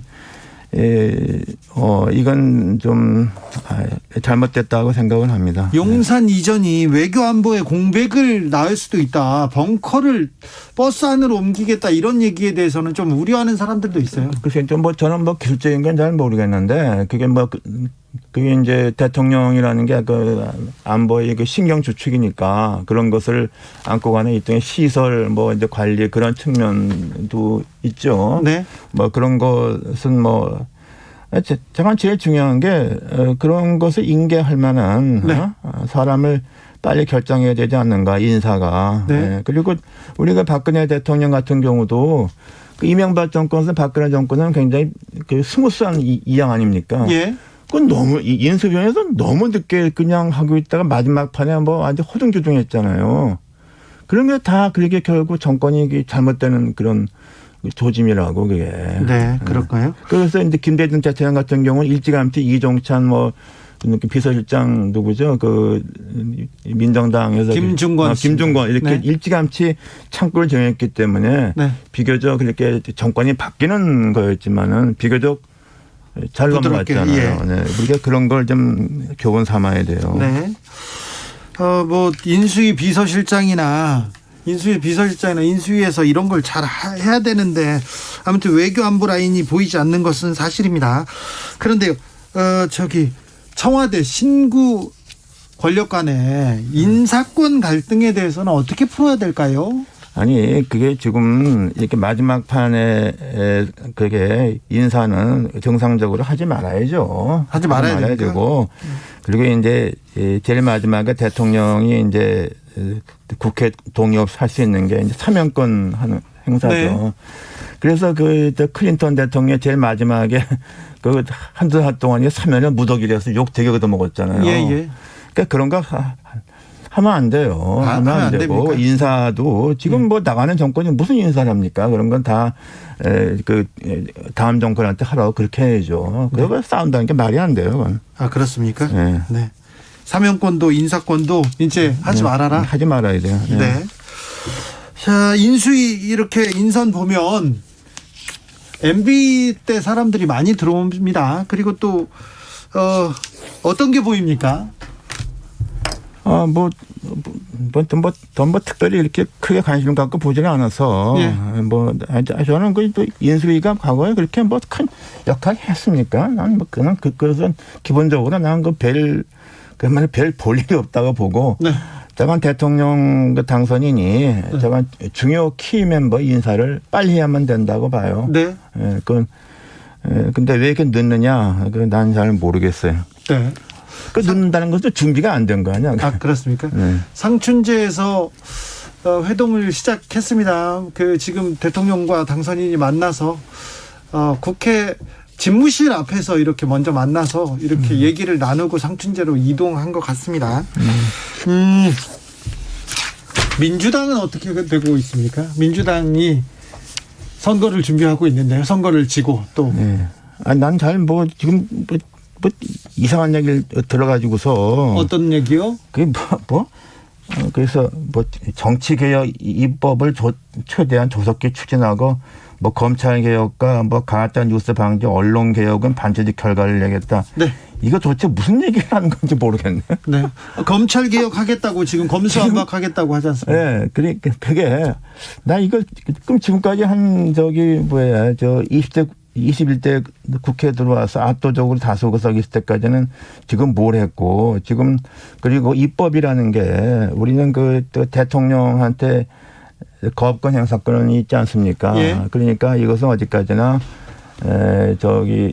의회가 전적으로 입법하는 것도 아니고 대통령이 어떤 설명도 해야 되고 또 하나는 우리가 기본적으로 민주주의가 다수결에 맞는 게 아니지 않습니까? 네. 상당히 중요한 이렇게 제도 개혁에 관계되는 거, 또 국민의 부담을 늘리는 세금 같은 거 이런 것들은 어느 나라나 다 여야의 충분한 합의를 해서 만장일치는 못 되더라도 그렇게 하는 게 원칙인데 지금 민주당이 지금 이게 무슨 얘기인지 모르겠어요. 그래서 지금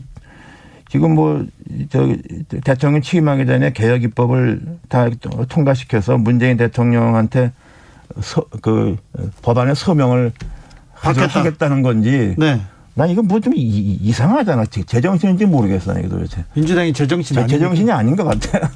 아니 그런데 이제 윤석열 검찰총장 출신 대통령이 되고 검찰권이 강화될 거니까 검찰의 검찰의 독주를 막아야 된다. 민주당에서는 이렇게 생각하나 봅니다. 그래서 특검법안도 제출을 했는데. 아니 근데 특검이고 또 무슨 검찰 법무부 장관의 수사지휘권 이게 사실상 이게 없어야 돼요. 근데 지금 또 수사지휘권은 민주당은 둬야 된다고 그러는데 그래봤자 윤석열 대통령이 돼서 법무부 장관 자기가 해서 안 하면 그만이지. 네. 난 도대체 이게 무슨 놈의 얘기인지 난 이해를 못 하겠어요. 민주당 하는 일은 좀 이해를 못 하겠어요. 지금요? 네. 민주당이 지금 대선 패배 이후에 지금 깨어나지 못하고 지금 제대로 못하고 있습니까? 뭔가 큰 착각 내지는 환상 속에서 헤매는 것 같아요. 지금 자기들이 지금 뭐 이런 거 얘기한다는 게 얼마나 우습습니까? 지금 그 정권 이양제라는 것은 아무리 우리 국회하고 임기가 다르지만 미국도 마찬가지잖아요. 상원은 임기 6년 아닙니까? 네. 그리고 이제 많은 경우에 대통령이 이렇게 받게 되더라도 의회 다수석이 다른 당도 있을 수도 있잖아요. 네. 그런 경우에도 다 새로운 정권에 기다리는 거지. 그래서 모든 입법 이런 것들이 법을 집행하는 게 행정부이기 때문에 행정부의 입장을 들어봐야죠. 모든 거를. 난 그래서 이게 무슨 일을 하는 건지 이해는 못하겠어요. 이해 못해도 그 국민들의 또 마음을 사지는 않을까요? 이게 마음에 살 것 같지 않은데 오히려 네. 그 이제 민주당 뭐 제가 민주당 뭐 입장이라면은 네. 그 용산 그것도 그렇고 일단에 한번 원하는 대로 한번 해보십시오. 네. 그래서 최대한도 협력해서 네. 안 되면 당신들 책임이다. 이건 이제 민주당이 못 집어쓰는 거야 다 모든 지금요? 거. 다 뒤집어쓰게 돼 있어. 지금 용산 이전에 대해서 국민들은 굉장히 반대를 하고 지금 잘할 것보다 못할 것이라는 그런 우려가 많지만 많죠. 근데 그걸 민주당이 뭐 지금 뭐 2개월 동안 못하게 할 수 있죠. 그 네. 분명. 그리고 또 그 후도 그 몰라요. 국회에서 예산이 통과돼야만 하는 거 아닙니까? 그렇죠. 근데 이제 그런 것을 갖다가 과연 민주당에서 그걸 못하게 해서 했을 경우에 네. 나는 그 역풍이 더 크다고 보는데. 아, 그래요? 그 용산 이전이 좀 절차 면에서 무리가 있지만은 네. 이게 민주당이 그냥 이렇게 막 방해해서 네. 난 그 역풍이 더 크다고 보고 그리고 지금 나는 그 청와대에서 나오는 거 난 정말 찬성입니다. 그 북악산에다가 세운 그 베르사유 궁전 아닙니까? 그거? 네. 베르사유는 너무 화려하지만 여기 청와대는 그 정도는 아니지 않습니까? 그래도 뭐 이 세상에 그 격에 안 맞게 그렇게 지은 데가 어디 있어? 구조적으로도 안 좋고 그야말로 난 거기서 나오는 건 난 100% 찬성해요. 알겠습니다. 근데 아무튼 용산 이전이든 뭐 이전이든 뭐 하고 싶은 대로 해라 이렇게 도와주고 그 다음에 비판하는 게 낫지. 그러니까 현재로서는 일단의 국민의 수권을 받아서 대통령이 됐지 않습니까? 네. 그래서 일단 한번 그러니까 마음에 안 맞더라도 그게 한번 그렇게 뭐 이게 사실상 이게 무슨 아주 나라의 뿌리를 흔드는 이런 건 아니잖아요. 솔직한 얘기로. 네. 그리고 이게 기술적으로 잘 되는 건지도 모르겠는데 네. 나는 그래서 이 민주당이 이렇게 나오는 게 전술적으로 볼 때 이게 적절하다고 생각하지 않아요. 지방선거 전망은 어떻게 하세요? 지방선거는 뭐 지난번에 대통령 선거 뭐 이런 거 뭐 비슷하게 나오지 않겠습니까? 비슷해요? 네, 비슷해. 거기 뭐 그럼 그 후에 국민의힘이 거의 이렇게 석권하는 그런 상황이 나옵니까? 그렇게 되지 않겠나요? 뭐 서울시장 그거는 뭐 현재 뭐 해보나만 하고 뭐 경기도지사는 좀 어떻게 될지 모르겠어요. 송영길 전 대표가 민주당 후보로 서울시장에 나올 수도 있다고 합니다. 예. 근데 그런 거는 좀 우리 기본적으로 정치적인 우리가 규범이 있지 않습니까? 그 불문율 같은 거 네. 너무 엉뚱한데 그냥 막 출마하고 그러는 거. 그 똑같은 현상이 2018년 지방선거 때 또 지금 자유한국당에서 네. 서울시장 나갈 사람이 없어서 김문수 지사를 내보냈지 않습니까? 네네. 아, 그렇네요. 그런 것이 뭐 어차피 후보를 내야 돼서 후보를 낼 사람이 없다는 측면도 있지만은 과연 그렇게까지 하는 게 옳은지 알겠습니다. 잘 모르겠어요. 이낙연 전 총리의 서울시장 출마에 대해서는요?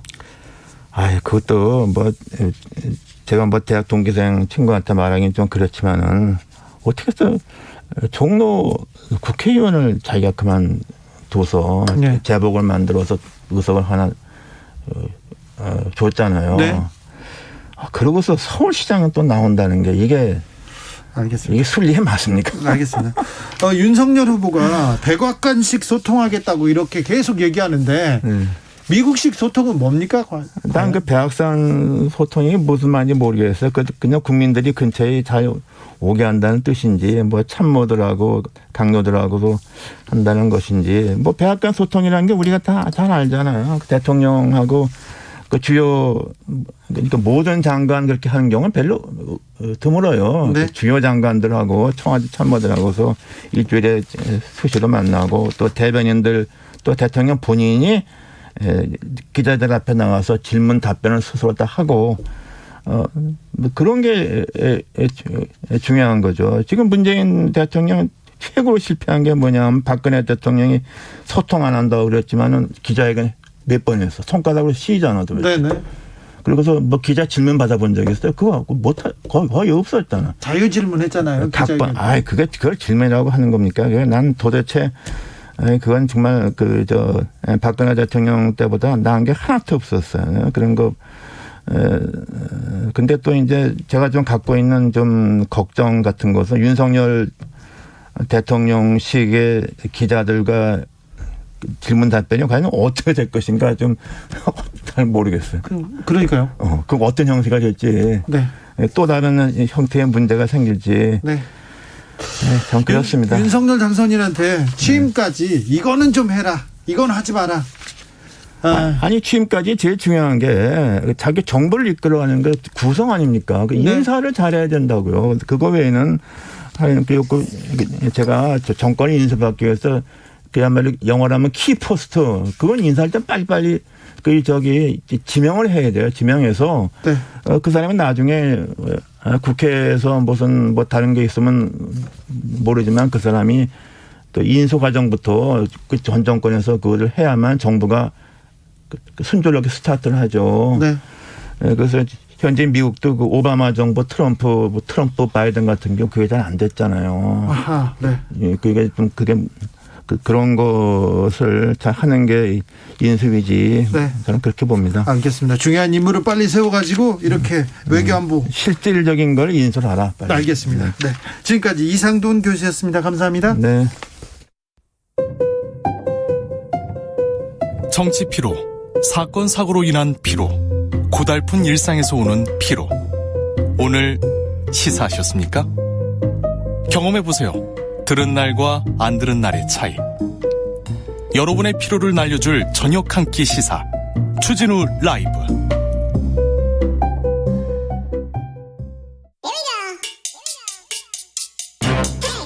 뉴스를 향한 진지한 고민, 기자들의 수다.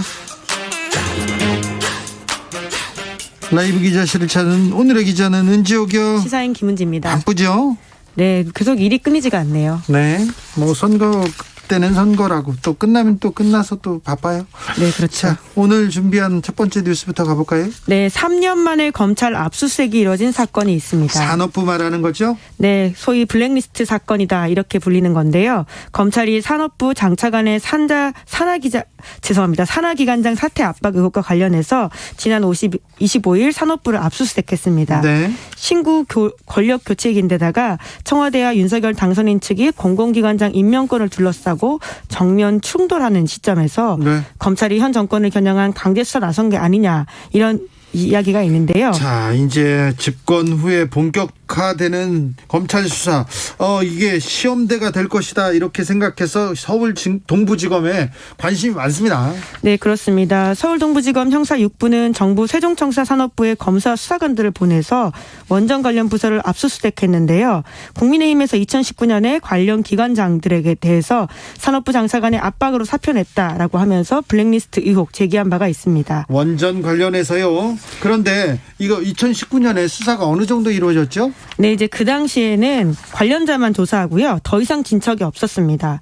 3년간 수사에 별다른 진척이 없었다라고 보시면 되는데 3년간 가만히 있다가 네, 참고인 소환해서 사표 제출 과정에서 부당한 압박이나 강요가 있었는지 조사했다라고 하는데 그 이후에 더 이상 압수수색이나 이런 것들이 없었거든요. 네. 그런데 이번에 이렇게 돼서 굉장히 눈길을 끌고 있는데요. 네. 윤석열 당선인은 대선 후보 시절에 현 정부의 적폐를 수사하겠다 이렇게 공언했었고요. 예. 윤 당선인이 대표적인 적폐로 꼽고 있는 사건이 탈원전 정책입니다. 그러니까 이 수사를 어떻게 할지 지금 귀추가 주목돼요. 네, 이게 그렇습니다.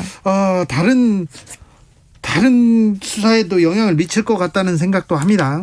네, 왜냐하면 동부지검에서는 이렇게 이야기하고 있는데요. 수사 중인 사안이라 구체적인 답변이 어렵다라고 하면서도 대법원에서 환경부 블랙리스트 사건 선고가 확정된 이후에 판결문상 법리를 검토해서 수사를 진행하고 있다 이렇게 밝혔거든요. 네. 환경부 사건 같은 경우에는 지난 1월 달 대법원에서 확정 판결이 난 바가 있는데 네. 김은경 전 환경부 장관이 징역 2년을 선고받은 바가 있습니다.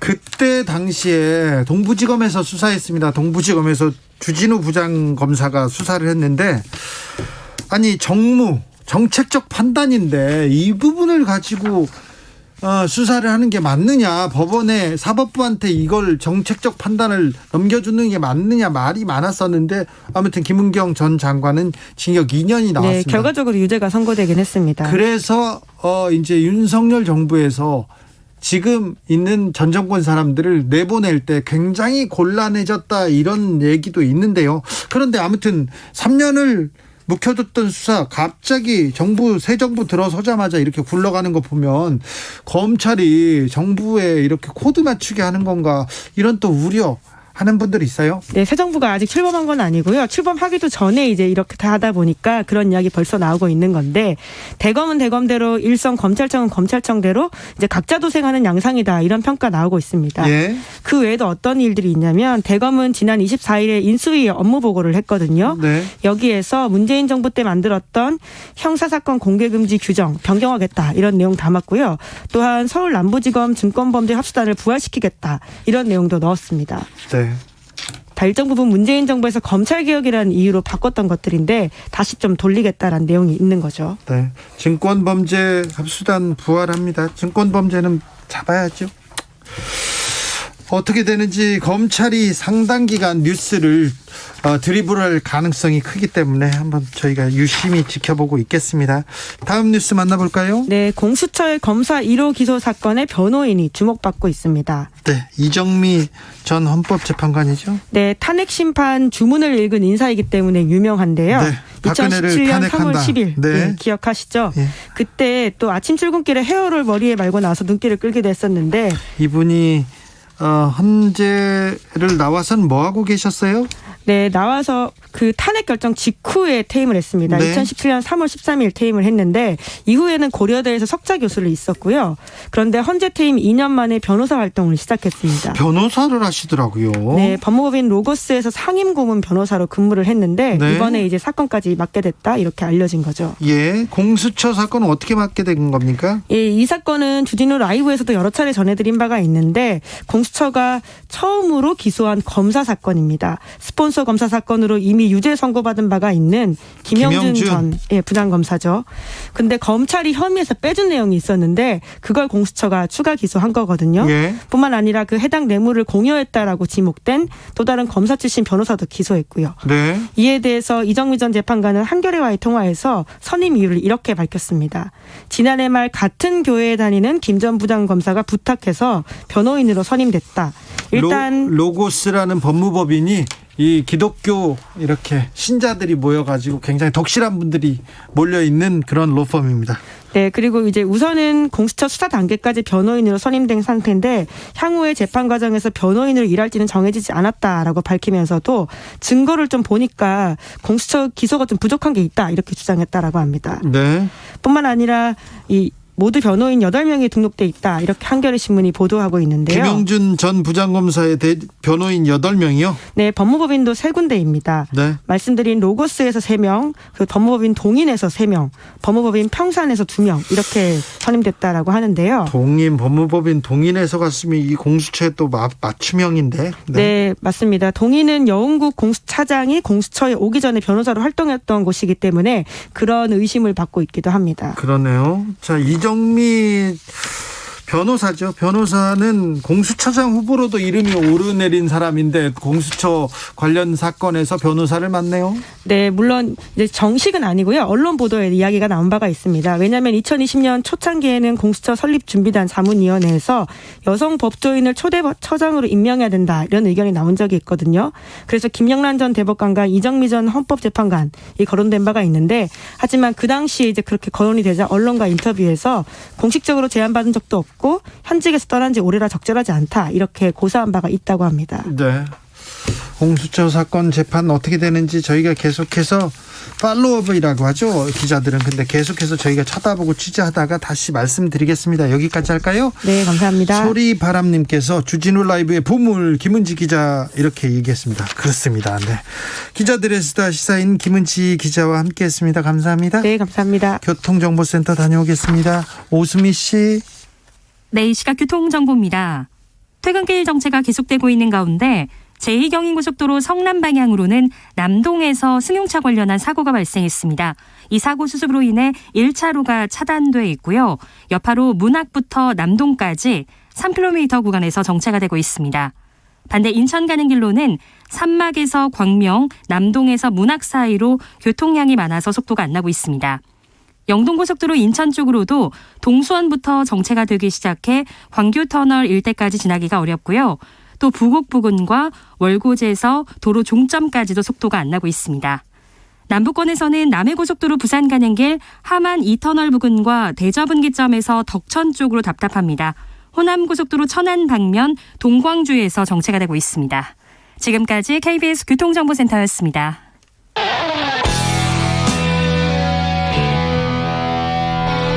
스치기만 해도 똑똑해진다. 드라이브 스루 시사 주진우 라이브.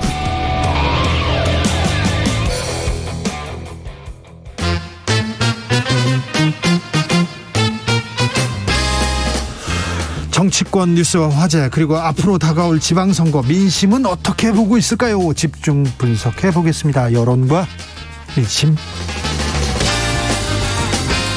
이강윤 한국사회 여론연구소 소장 어서 오세요. 안녕하십니까. 이택수 리얼미터 대표 안녕하세요. 네, 안녕하세요. 네, 지금 문재인 대통령과 윤석열 당선인이 청와대에서 만나서 상춘제까지 둘이서 걸어가서 이렇게 밥 먹으러 들어갔습니다. 어떻게 보시는지요? 뭐 안보 문제라든지 네. 뭐 코로나 손실 보상 이런 부분은 큰 이견은 없을 것 같고 예. 이제 뭐 청와대 이전 이 부분과 관련해서 또 실무적인 얘기를 안 할 수가 없으니까 네. 그 부분 관련해서 사면과 이전 얘기는 나누겠죠. 네. 그리고 이제 인사 문제는 뭐 감사위원 그 이제 인선과 관련해서 일단락 됐다고는 하는데 네. 그래도 뭐 그 부분도 조금 이견이 있을 수 있는 부분이 여지가 남아 있다고 보고 네.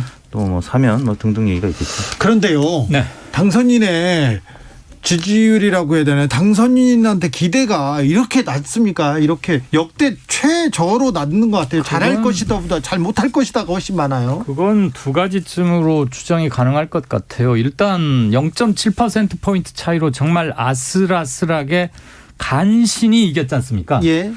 그래서 일단 득표율이 굉장히 낮았다. 예. 그리고 그에 못지않게 윤 후보 못지않게 상대 후보를 지지한 것도 매우 비등비등했다. 그래서 겸손과 뭐 이런 게 더 많이 요구됐던 상황이었고 네. 당선되자마자 가장 큰 이슈로 대두돼서 일주일 넘게 그냥 온 거를 다 잡아먹어 버렸던 게 청와대 대통령 집무실 이전 건이었잖아요. 네, 그런데 MB 사면 그 다음에는 집무실 이전으로 지금까지 모든 뉴스를 잡아먹고 그러니까 있습니다. 인수위에서 뭘 하고 있는지조차 사람들이 잘 모르고 있고 이건 아니지 않나라는 사람들 마음이 그 즈음에 조사됐던 여론조사들 중앙선거 여론조사 심의위원회 보시면 되겠습니다만 굳이 지금 집무실 이전이 그렇게 급한가? 그래서 반대 여론이 50%를 다 넘었었어요. 네. 지금도 비슷하게 나오고 있고 그 두 가지가 맞물리면서 안 그래도 조금 불안한 요소가 있는 윤석열 당선인이고 새 정부 그런데 집무실 건 터지면서 이건 아니다 그런 요소는 아직까지도 좀 작용이 되고 있는 것 같아요. 지금 박근혜 문재인 후보가 붙었던 2012년에도 진짜 박빙이었지 않습니까? 2% 차이였으니까. 네네. 그런데 그때 박근혜 전 대통령이 당선되자마자 좀 잘할 것이다, 잘해줄 것이다 긍정이 매우 높았어요. 네. 그런데 지금은 아무리 초박빙이었다고 하더라도 윤석열 당선인에 대한 기대치가 왜 이렇게 낮은 겁니까? 당시에 51.6 대 48. 3.6%포인트 차이였죠. 그러니까 0.73%보다는 그래도 격차가 좀 있었습니다. 예.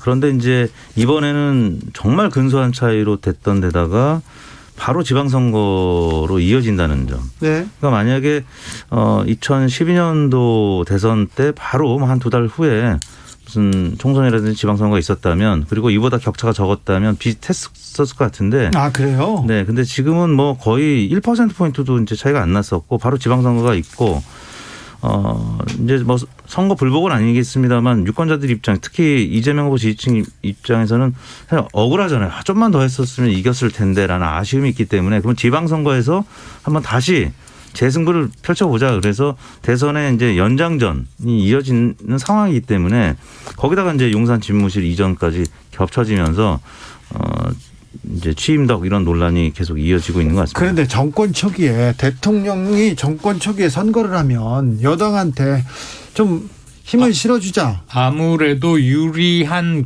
분위기가 조성되는 게 전반적인데 네. 아까도 말씀드렸지만 이번에는 초 박빙이어서 네. 대통령 당선 분위기로만 넘어가기에는 조금 애매한 점이 있다는 것. 예. 그리고 실질적인 이번 지방선거의 실질적인 쟁패를 딱 가름질러 한 곳만 골라라 그러면 경기도일 텐데 네. 경기도에서는 또 이재명 후보가 약 5%포인트간 이겼어요. 예. 서울은 윤 후보가 그 정도 이겼지만 네. 그리고 서울은 사람들이 크게 관심을 갖지 않고 승패도 그렇게 연연히 하지 않은 것 같은데 경기도에서 이기는 데가 결국 이번 지방선거를 실질적으로 이긴 것 아니냐라는 인식이 많이 퍼져가고 있다는 것. 네. 그런데 경기도가 국민의힘에서는 조금 애매하다. 현재 출마 예상자들 볼 때. 그리고 낙관하기 힘든 선거 결과에 대한 이런 것들이 복합적으로 작용하는 것 같습니다. 윤석열 당선인에 대한 지지가 아무래도 대구 경북이나 보수층 그리고 나이가 높은 연령층에서는 높을 것 같고요. 그리고 근데 어떤 층에서는 낮습니까? 여성은 어떻습니까? 젊은 층은 어떻습니까? 반응이 궁금합니다. 여성층에서 이제 상대적으로 윤석열 당선인의 네. 긍정 전망이 많이 낮아졌고 부정 전망이 높아진 이런 상황이고요. 그러니까 오늘 리얼미터가 이제 발표한 여론조사가 많이 화제가 됐는데 네. 문재인 대통령 국정수행 평가도 마찬가지였고 정당 지지도도 마찬가지였고 윤석열 당선인의 국정수행 전망도 마찬가지였고 여성들은 민주당 혹은 문재인 긍정층이고요. 윤석열 후보 당선인의 부정층 이렇게 갈리고 있고요. 특히 이제 용산 집무실 이전과 관련해서 반대가 한 50% 넘고 찬성이 한 40% 안팎되는. 그러니까 어떻게 보면 집권 한 4년 차에 나타나는 대통령의 긍정평가와 부정평가랑 비슷한 그런 흐름이 윤석열 당선인의 긍부정 전망을 견인하고 있다. 그래서 어떻게 보면 긍정적인 전망이 하방하게 하는 이런 이슈가 되고 있다는 점에서 계층별로도 그렇게 나타나고 중도층이 정확하게 지금 대략 용산 집무실 이전과 관련해서 40대 50 이상 그러니까 40에서 55 정도 반대가 많기 때문에 지금 부정적인 전망이 약간 오차범위내긴 합니다만 소폭 높은 것으로 나타나고 있는 것 같습니다. 네. 9361님께서 두 후보 모두 비호감이었습니다. 어쩔 수 없이 찍은 윤석열입니다. 이재명 후보가 당선이 되었다면 국정 기대도는 더 낮았을 겁니다. 이렇게 분석하시는 분도 있습니다. 자, 그런데 윤석열 당선인의 낮은 지지율 이 부분이 지방선거에 어떤 영향을 미칠지 특별히 민주당에서는 기대감이 이렇게 높은 것 같은데 기대를 가져도 되는지 어떻습니까? 서울은 어떻습니까? 경기는 어떻습니까? 지역별로 각 후보들의 이미지나 면면이 차지하는 비중이 대선보다는 상대적으로 높지요. 네. 지방선거 그건 뭐 당연한 건데 워낙 큰 선거에서 총결집해서 대쟁패를 겨루었고 쟁투를 했고 그 정서적 상실감 또는 선거 결과에 대해서 이긴 측도 그렇고 진 지지자 쪽의 반응이나 성조도 다른 선거와는 좀 사뭇 달라요. 뭐 불복을 하거나 그런 건 아닌데 매우 아쉬운 점이 있고 향후 정치 역학이 어떻게 그러면 구성될까? 이 제목에서 뭘 어떻게 해야 균형을 좀 찾을 수 있을까? 만약에 지방선거를 놓치면은 쭉 밀려버리는 거 아닌가? 그렇죠. 밀물처럼 한꺼번에 네. 그거에 대한 전략적 판단들도 좀 하시리라고 봅니다. 당선인의 국정 담임 능력, 특히 집무실 이전권 이런 거에서 드러나는 국정 우선순위나 완급 조절 능력에 대한 의문이 많이 표현되고 있는 거 아닙니까? 예. 그래서 당선은 됐지만 국정 단임을 그렇게 잘 해낼까 하는 근본적 회의도 다시 한번 고개를 좀 들고 있는 것 같고요. 이런 것들이 복합적으로 작용을 하면 대선처럼 또 지방선거에서도 국힘이나 윤석열 당선인 측이 확 휩쓸어버리는, 마치 2018년 때 그랬지 않습니까? 그렇게는 안 되리라고 보는 게 훨씬 많은 것 같습니다. 지난 대선 득표를 지역별로 따져보면 광역단체장 선거에서 총 17개인데 네. 국민의힘이 10개를 가져가고 민주당이 7개를 가져가는 것으로 3월 이제 10일자 여러 매체에서 보도가 나왔죠. 그런데 민주당 7, 국힘 10 이 구도가 이른바 오차범위내라고 하는 플러스 마이너스 3.1% 그러니까 한 6%포인트가량 이내에서 차이 난 곳들이 서울, 인천, 대전, 경기, 충북, 충남이었어요. 이것들은 어느 한쪽에서 3%포인트만 넘어가도 당락이 바뀔 수 있는 그렇죠. 지역이라고 네. 봐야 되기 때문에 지금 대선 득표율에 따라서 민주 7, 국힘 10 이 구도는 반대로 민주 10, 국힘 7도 될 수 있다는 얘기거든요. 예. 그래서 지방선거가 지금 윤석열 당선인의 지지율이 지금 군부정이 거의 붙은 상태, 이런 상태로 계속 유지가 되고 정당 지지율도 사실 오차범위 내에서 리얼미터나 갤럽이 딱 붙었단 말이에요. 네. 이런 상황이면 사실 국민의힘이 좀 압승하지 않을까라는 이런 전망은 좀 어려워지게 될 것 같고. 그래요? 박빙 우세 혹은 팽팽한 이런 선거도 될 수 있다, 이런 전망들이 나오고 있는 것 같습니다. 자, 그러면 지역으로 가기 전에 아까 윤 당선인 국정 수행 전망 리얼미터 저희가 수치를 말했습니까? 말하지 않은 것 같은데요. 그럼 조사기호 얘기 안 해도 되죠? 네. 구체적인 수치를 얘기 안 했기 때문에. 네. 감독님 안 해도 되죠? 네.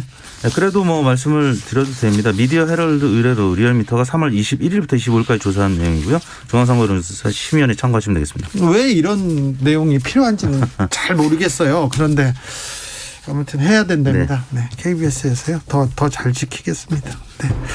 자. 갤럽 거는 발표 안 해도 됩니까? 갤럽 거는 하지 마세요. 거기까지는 그만하자고요. 리얼미터 했으면 됐습니다. 수치를 얘기 안 자, 했습니다. 6월 지방선거 65일 남았는데 네. 지금 민주당에서 송영길 전 대표 서울시장 차출론 나오고 있습니다. 물론 우상호 의원이나 뭐 다른 사람들 이게 되겠냐 이런 얘기도 있는데요. 네. 어떻게 보십니까? 저는 이제 송영길 대표가 나가게 되는 그런 이제 나가게 된다면 송영길 대표가 지금 뭐 본인 직접 나가겠다는 건 아니고 당의 여러 이제 의원들이 소환해 내는 거죠. 이제 송영길 대표도 만약에 전 대표도 나가게 된다고 하면 사실 승산이 크지는 않은데 당을 위해서 헌신하는 그런 모양새로 나올 거고요. 만약에 나오게 되면 다른 지역, 네. 경기라든지 다른 지역에 나오는 후보들, 이게 꼭 광역뿐만 아니더라도 기초단체장 또 시의원, 도의원, 구의원들을 견인해 줄 수 있는 어떤 파이팅을 위한 어떤 그런 차원의 뭐 출마의 의미도 있다고 봅니다. 소장님, 민주당에서 네. 지금 국민의힘 서울시장 후보는 거의 오세훈 현 시장으로 거의 이렇게 그렇게 가겠죠. 자, 민주당에서 가장 경쟁력 있는 서울시장 후보는 누굽니까? 참 누가 어려운데요. 나오면 해볼 만합니까? 저는 박주민 의원의 그 파이팅 또는 특유의 헌신성, 보이지 않는 곳에서 일을 하는 그런 것들이 먹힐 수 있지 않을까 싶은데 아쉽게도 이번 지선, 특히 서울시장 선거가 개인의 역량이나 자질이나 평소 해온 것들만 가지고 겨루는 그런 분위기는 조금 아닌 것 같아요. 그러기엔 너무 정치석을 강하게 띄고 있는 것 같고, 그 송영길 등판론에 대해서 저는 야구로 치면 이런 비유를 하고 싶습니다. 구원 투수인데 한두 점 리드하고 있는 상황에서 투입된, 그래서 앞서가는 점수를 지켜야 하는 구원 투수라기보다는 한두 점 지고 있는데 패전 처리요? 뒤집으라고. 패전 처리로 당대표를 내보내긴 그렇고. 네, 뒤집으라. 가서 뒤집어 보라라고 내보내는 거니까 애매하고 미묘하고 본인도 지금 당 지도부가 알아서 할 일이라고 넘기고 당도 선뜻 뭘 못하고 있는, 그런데 그렇게 좋은 카드는 아니지 않나 하는 생각이 듭니다. 이낙연 후보는 어떻습니까? 본인도 고민할 수밖에 없고요. 고민하고 있는 것 같습니다. 예, 당을 위해서 이제 헌신해야 된다 이런 뭐 마음이 있을 것 같고, 일단 주변에서 아마 나가라고 강하게 권고를 하지 않을까라는 생각이 듭니다. 이재명 후보도 뭐 차출설이 있었습니다만 이제 본인도 강하게 부인을 했고 이제 안 나가는 쪽으로 정리가 된 것 같은데. 그건 김어준 씨만 얘기하고 있어가지고. 네, 그래서 저 이낙연 전 대표의 가능성도 충분히 있죠. 뭐 주소 이전할 필요도 없고 조금 더 고민을 해봐도 되는 문제고. 네. 만약에 나가게 되면 이제 아주 흥행이 되겠죠. 박주민 후보 또 김동연 후보는 이제 경기가 될지 서울이 될지 모르겠습니다만 그렇게 되면 김동연 후보는 경기로 돌 거고 경기로 갈 가능성이 높죠. 아니 그런데 다 경쟁을 하면요. 경선에 지금 이낙연, 송영길 둘이 그 전에 교통연계가 돼야죠. 박주민, 김동연 다 모여서 하면 흥행이 되지 않을까요? 흥행에는 굉장히 도움이 될 수 있고 다른 지역에도 이제 긍정적인 영향을 미칠 수 있다라는 것이죠. 그래서 이낙연 전 대표라든지 송영길 전 대표 다 아주 좀 고민할 수밖에 없는 대목입니다. 알겠습니다. 그 후보의 정봉주는 안 깁니까? 네. 정봉주 전 의원도 죄송합니다. 꾸준히 아마 주변으로부터 출마해달라는 요청을 받고 있다라고 전에 만약에 이낙연이나 송영길이 정말 투입이 된다면 지금 온 관심이 경기도에 가 있고 아까 제가 조금 전에 실질적 이번 지방선거의 승패를 가르라면 딱 경기라고 치는데 이낙연 또는 송영길 특히 이낙연이 투입된다면 서울과 경기지사 선거의 비중이 거의 똑같아지면서 새로 보는 뭐 내년 대선 다음 대선 일종의 전초전 비슷한 것도 있고 두 당의 역학을 테스트해 볼 수 있는 굉장히 좋은 시험 문제가 되겠죠. 아니 그런데 누구로 정한다 이런 것보다 경선하게 되지 않을까요? 그래야 당연히 경선 들어가겠죠. 민주당한테도 도움이 되지 않을까요? 예. 그런데 경선을 해도 이제 워낙 지명도 있는 분들이고 대선 주자급이었기 때문에 뭐 유리하다고 봅니다. 자, 이옥진님께서 지금 민심 차이 깻잎보다 얇아요. 김 한 장 차이입니다. 김도 얇은 김 있지 않습니까? 속이 이렇게 보이는 훤히 보이는 그런 김인 것 같습니다. 경기도로 가겠습니다. 경기도에는 일단 기본적으로 양 당에서 후보들이 많습니다. 지금 양상 어떻습니까? 지금은 지명도로만 일단 대진표가 안 짜여져 있고 나오는 사람들이 너무 안개 속인 가운데 민주당에서 뭐 안민석, 조정식 등등 염태영 전수원 시장, 최재성 얘기까지 나오고 있는 반면에 국민의힘은 그거보다도 훨씬 무질서하고 유승민 전 의원의 등판 여부가 좀 관심이고요. 저는 결국은 민주당은 김동연 전 대선 후보가 경기도 쪽으로 돈다면 김동연, 안민석 이 두 사람 중에 후보가 정해지지 않을까. 근데 김동연이 후보가 되려면은 당에서 무슨 전략적 또는 뭐 가점, 정치적 배려가 있지 않고선 조금 어렵다는 생각도 조금 들고요. 그렇죠. 경선에서 안민석 5선을 이기기란 쉽지 않죠. 네. 그에 반해서 저쪽에서 유승민이 어떤 식으로든 후보 물망에 강력히 부상한다면 민주당 측에서도 모종의 전략적 정치적 판단을 해야 할 필요가 더 커지는 게 아닌가. 전략적 판단보다 민주당은 당원들이 정치적으로 다 또 판단을 하겠죠. 그거죠. 근데 그거를 컨트롤하기가 쉽지 않은 상황이기 일단 때문에. 경선에서는 현역 5선 안민석을 따돌리기 쉽지 않다. 네, 그 당심에서는 안민석 의원이 앞설 가능성이 높고 이제 민심에서는 김동연 전 후보가 부총리가 지지율이 높을 가능성이 있죠. 왜냐하면 대선 끝까지 주목을 받았던 분이기 때문에 그리고 지금도 주요 매체에서 오늘도 여러 방송에서 나와서 인터뷰를 하더라고요. 이제부터 더 적극적으로 움직일 것 같습니다. 이번 이제 민심과 당심 50% 섞여서 하게 된다면 꽤 이제 흥행이 될 수 있는 카드고 경기도는 이재명 후보가 앞섰던 5.3%포인트가 앞섰던 지역이기 때문에 민주당은 좀 해볼 만한. 이택수 대표님 국민의힘에선 누가 유력합니까?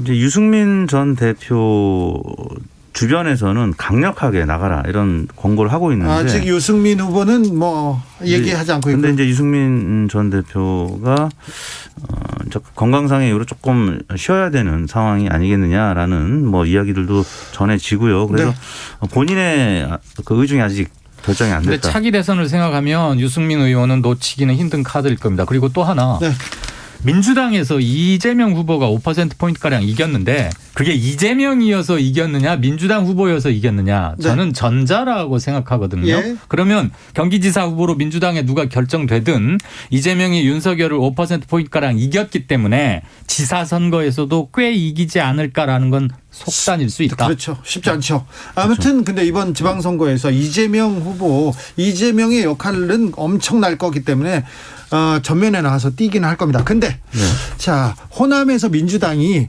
얼마나 개혁적인 사람들을 공천하느냐에 따라서 또 판도는 바뀔 텐데요. 그 관심은 또 대구로 가 있습니다. 대구는요? 대구는 지금 이제 여론조사 지금 발표된 거 보면 홍준표 후보가 좀 앞서가고 있고. 여론조사는? 네. 김재원 후보가 이제 뒤를 잇고 있고. 권영진이 3위입니까? 네. 권영진 후보가 이제 그 뒤를 현역인데? 잇고. 네. 지금 이제 워낙 지자체장은 사실 언론의 인용도가 많이 떨어집니다. 네. 현역 지자체장은. 예.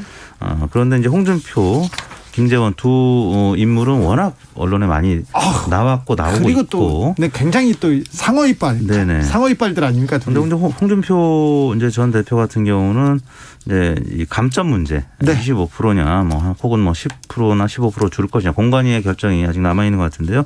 그 부분에 따라서 홍준표, 김재원 이 양강 구도가 될지 아니면 지금처럼 1, 2, 3위 뭐 이렇게 될지. 그리고 또 하나는 유영하 변호사. 유영하는요. 네. 박근혜 전 대통령이 정서적 좀 일말에 뭐 안쓰럽달까 또는 애잔함 같은 차원에서 대구 시민들이 아이고 안쓰러라고 말씀하시는 것 같긴 한데 막상 선거전으로 들어가면 그게 득표의 동력으로 전환이 될까? 또는 정치 동력으로 전환이 될까? 저는 이거는 조금 좀 미지수 의문부호가 따라간다고 생각합니다. 지금까지는 큰 영향을 미치지 못했더라도 그래도 대구 정도는 박근혜 전 대통령한테 줘야 되는 거 아니야? 이런 또 그렇게 되면 표가 분산이 되잖아요. 네. 이를테면 유영하 변호사를 저기 한다고 합시다. 유 변호사가 출마를 했는데 국민의힘 후보로는 안 된다. 그래서 뭐 독자 출마를 한다. 그런 표가 분산되기 때문에 박근혜의 표의 위력을 당선으로 실감하기는 조금 어렵지 않냐 이거죠. 과거 이제 유영하 변호사 같은 경우는 선거를 아마 치러본 경험이 많지는 않지만 경선 혹은 단계에서 이제 여론조사에 포함이 됐었을 때 아직까지는 이제 이 선거에 있어서의 인지도는 높지 않았던 그런 부분이 있어서 지지도가 많이 나오지는 않았었습니다. 더군다나 박근혜 전 대통령이 적극적으로 지지 의사를 뭔가 밝히지 않는다라고 하면 지지율이 초반에 아주 높은 뭐 이런 지지율이 나올 수 있을까 이런 이제 회의적인 시각들이 조금 더 많은 것 같습니다. 직접 합법을 또 피하기 때문에 유영하를 찍어달라, 유영하를 뭘 해달라 이러기는 또 어려워서요. 대구는 또 어떻게 될지 좀 저희가 또 자세히 또 살펴보겠습니다. 왜 부산은요, 울산은요, 경남은요, 경북은요 다 따져봐야 되는데 그건 다음 시간에 하겠습니다.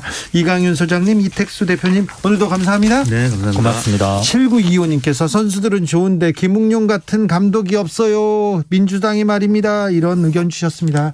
주진우 라이브 여기서 마칠까요? 네, 오늘 돌발 퀴즈의 정답은 윌 스미스였습니다. 윌 스미스. 뺨을 어우탁. 부인을 어우탁.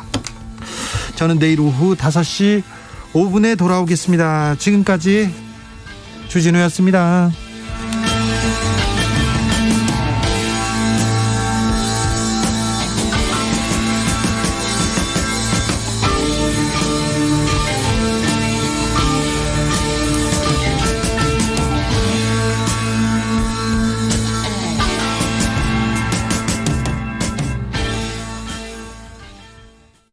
지구를 위한 새로 고침 습관을 바꾸는 라디오. 안녕하세요. 밴드 브로콜리 너마저의 윤덕원입니다. 누구도 피해갈 수 없는 기후위기. 이 위기를 슬기롭게 풀어가기 위해서는 사회 구성원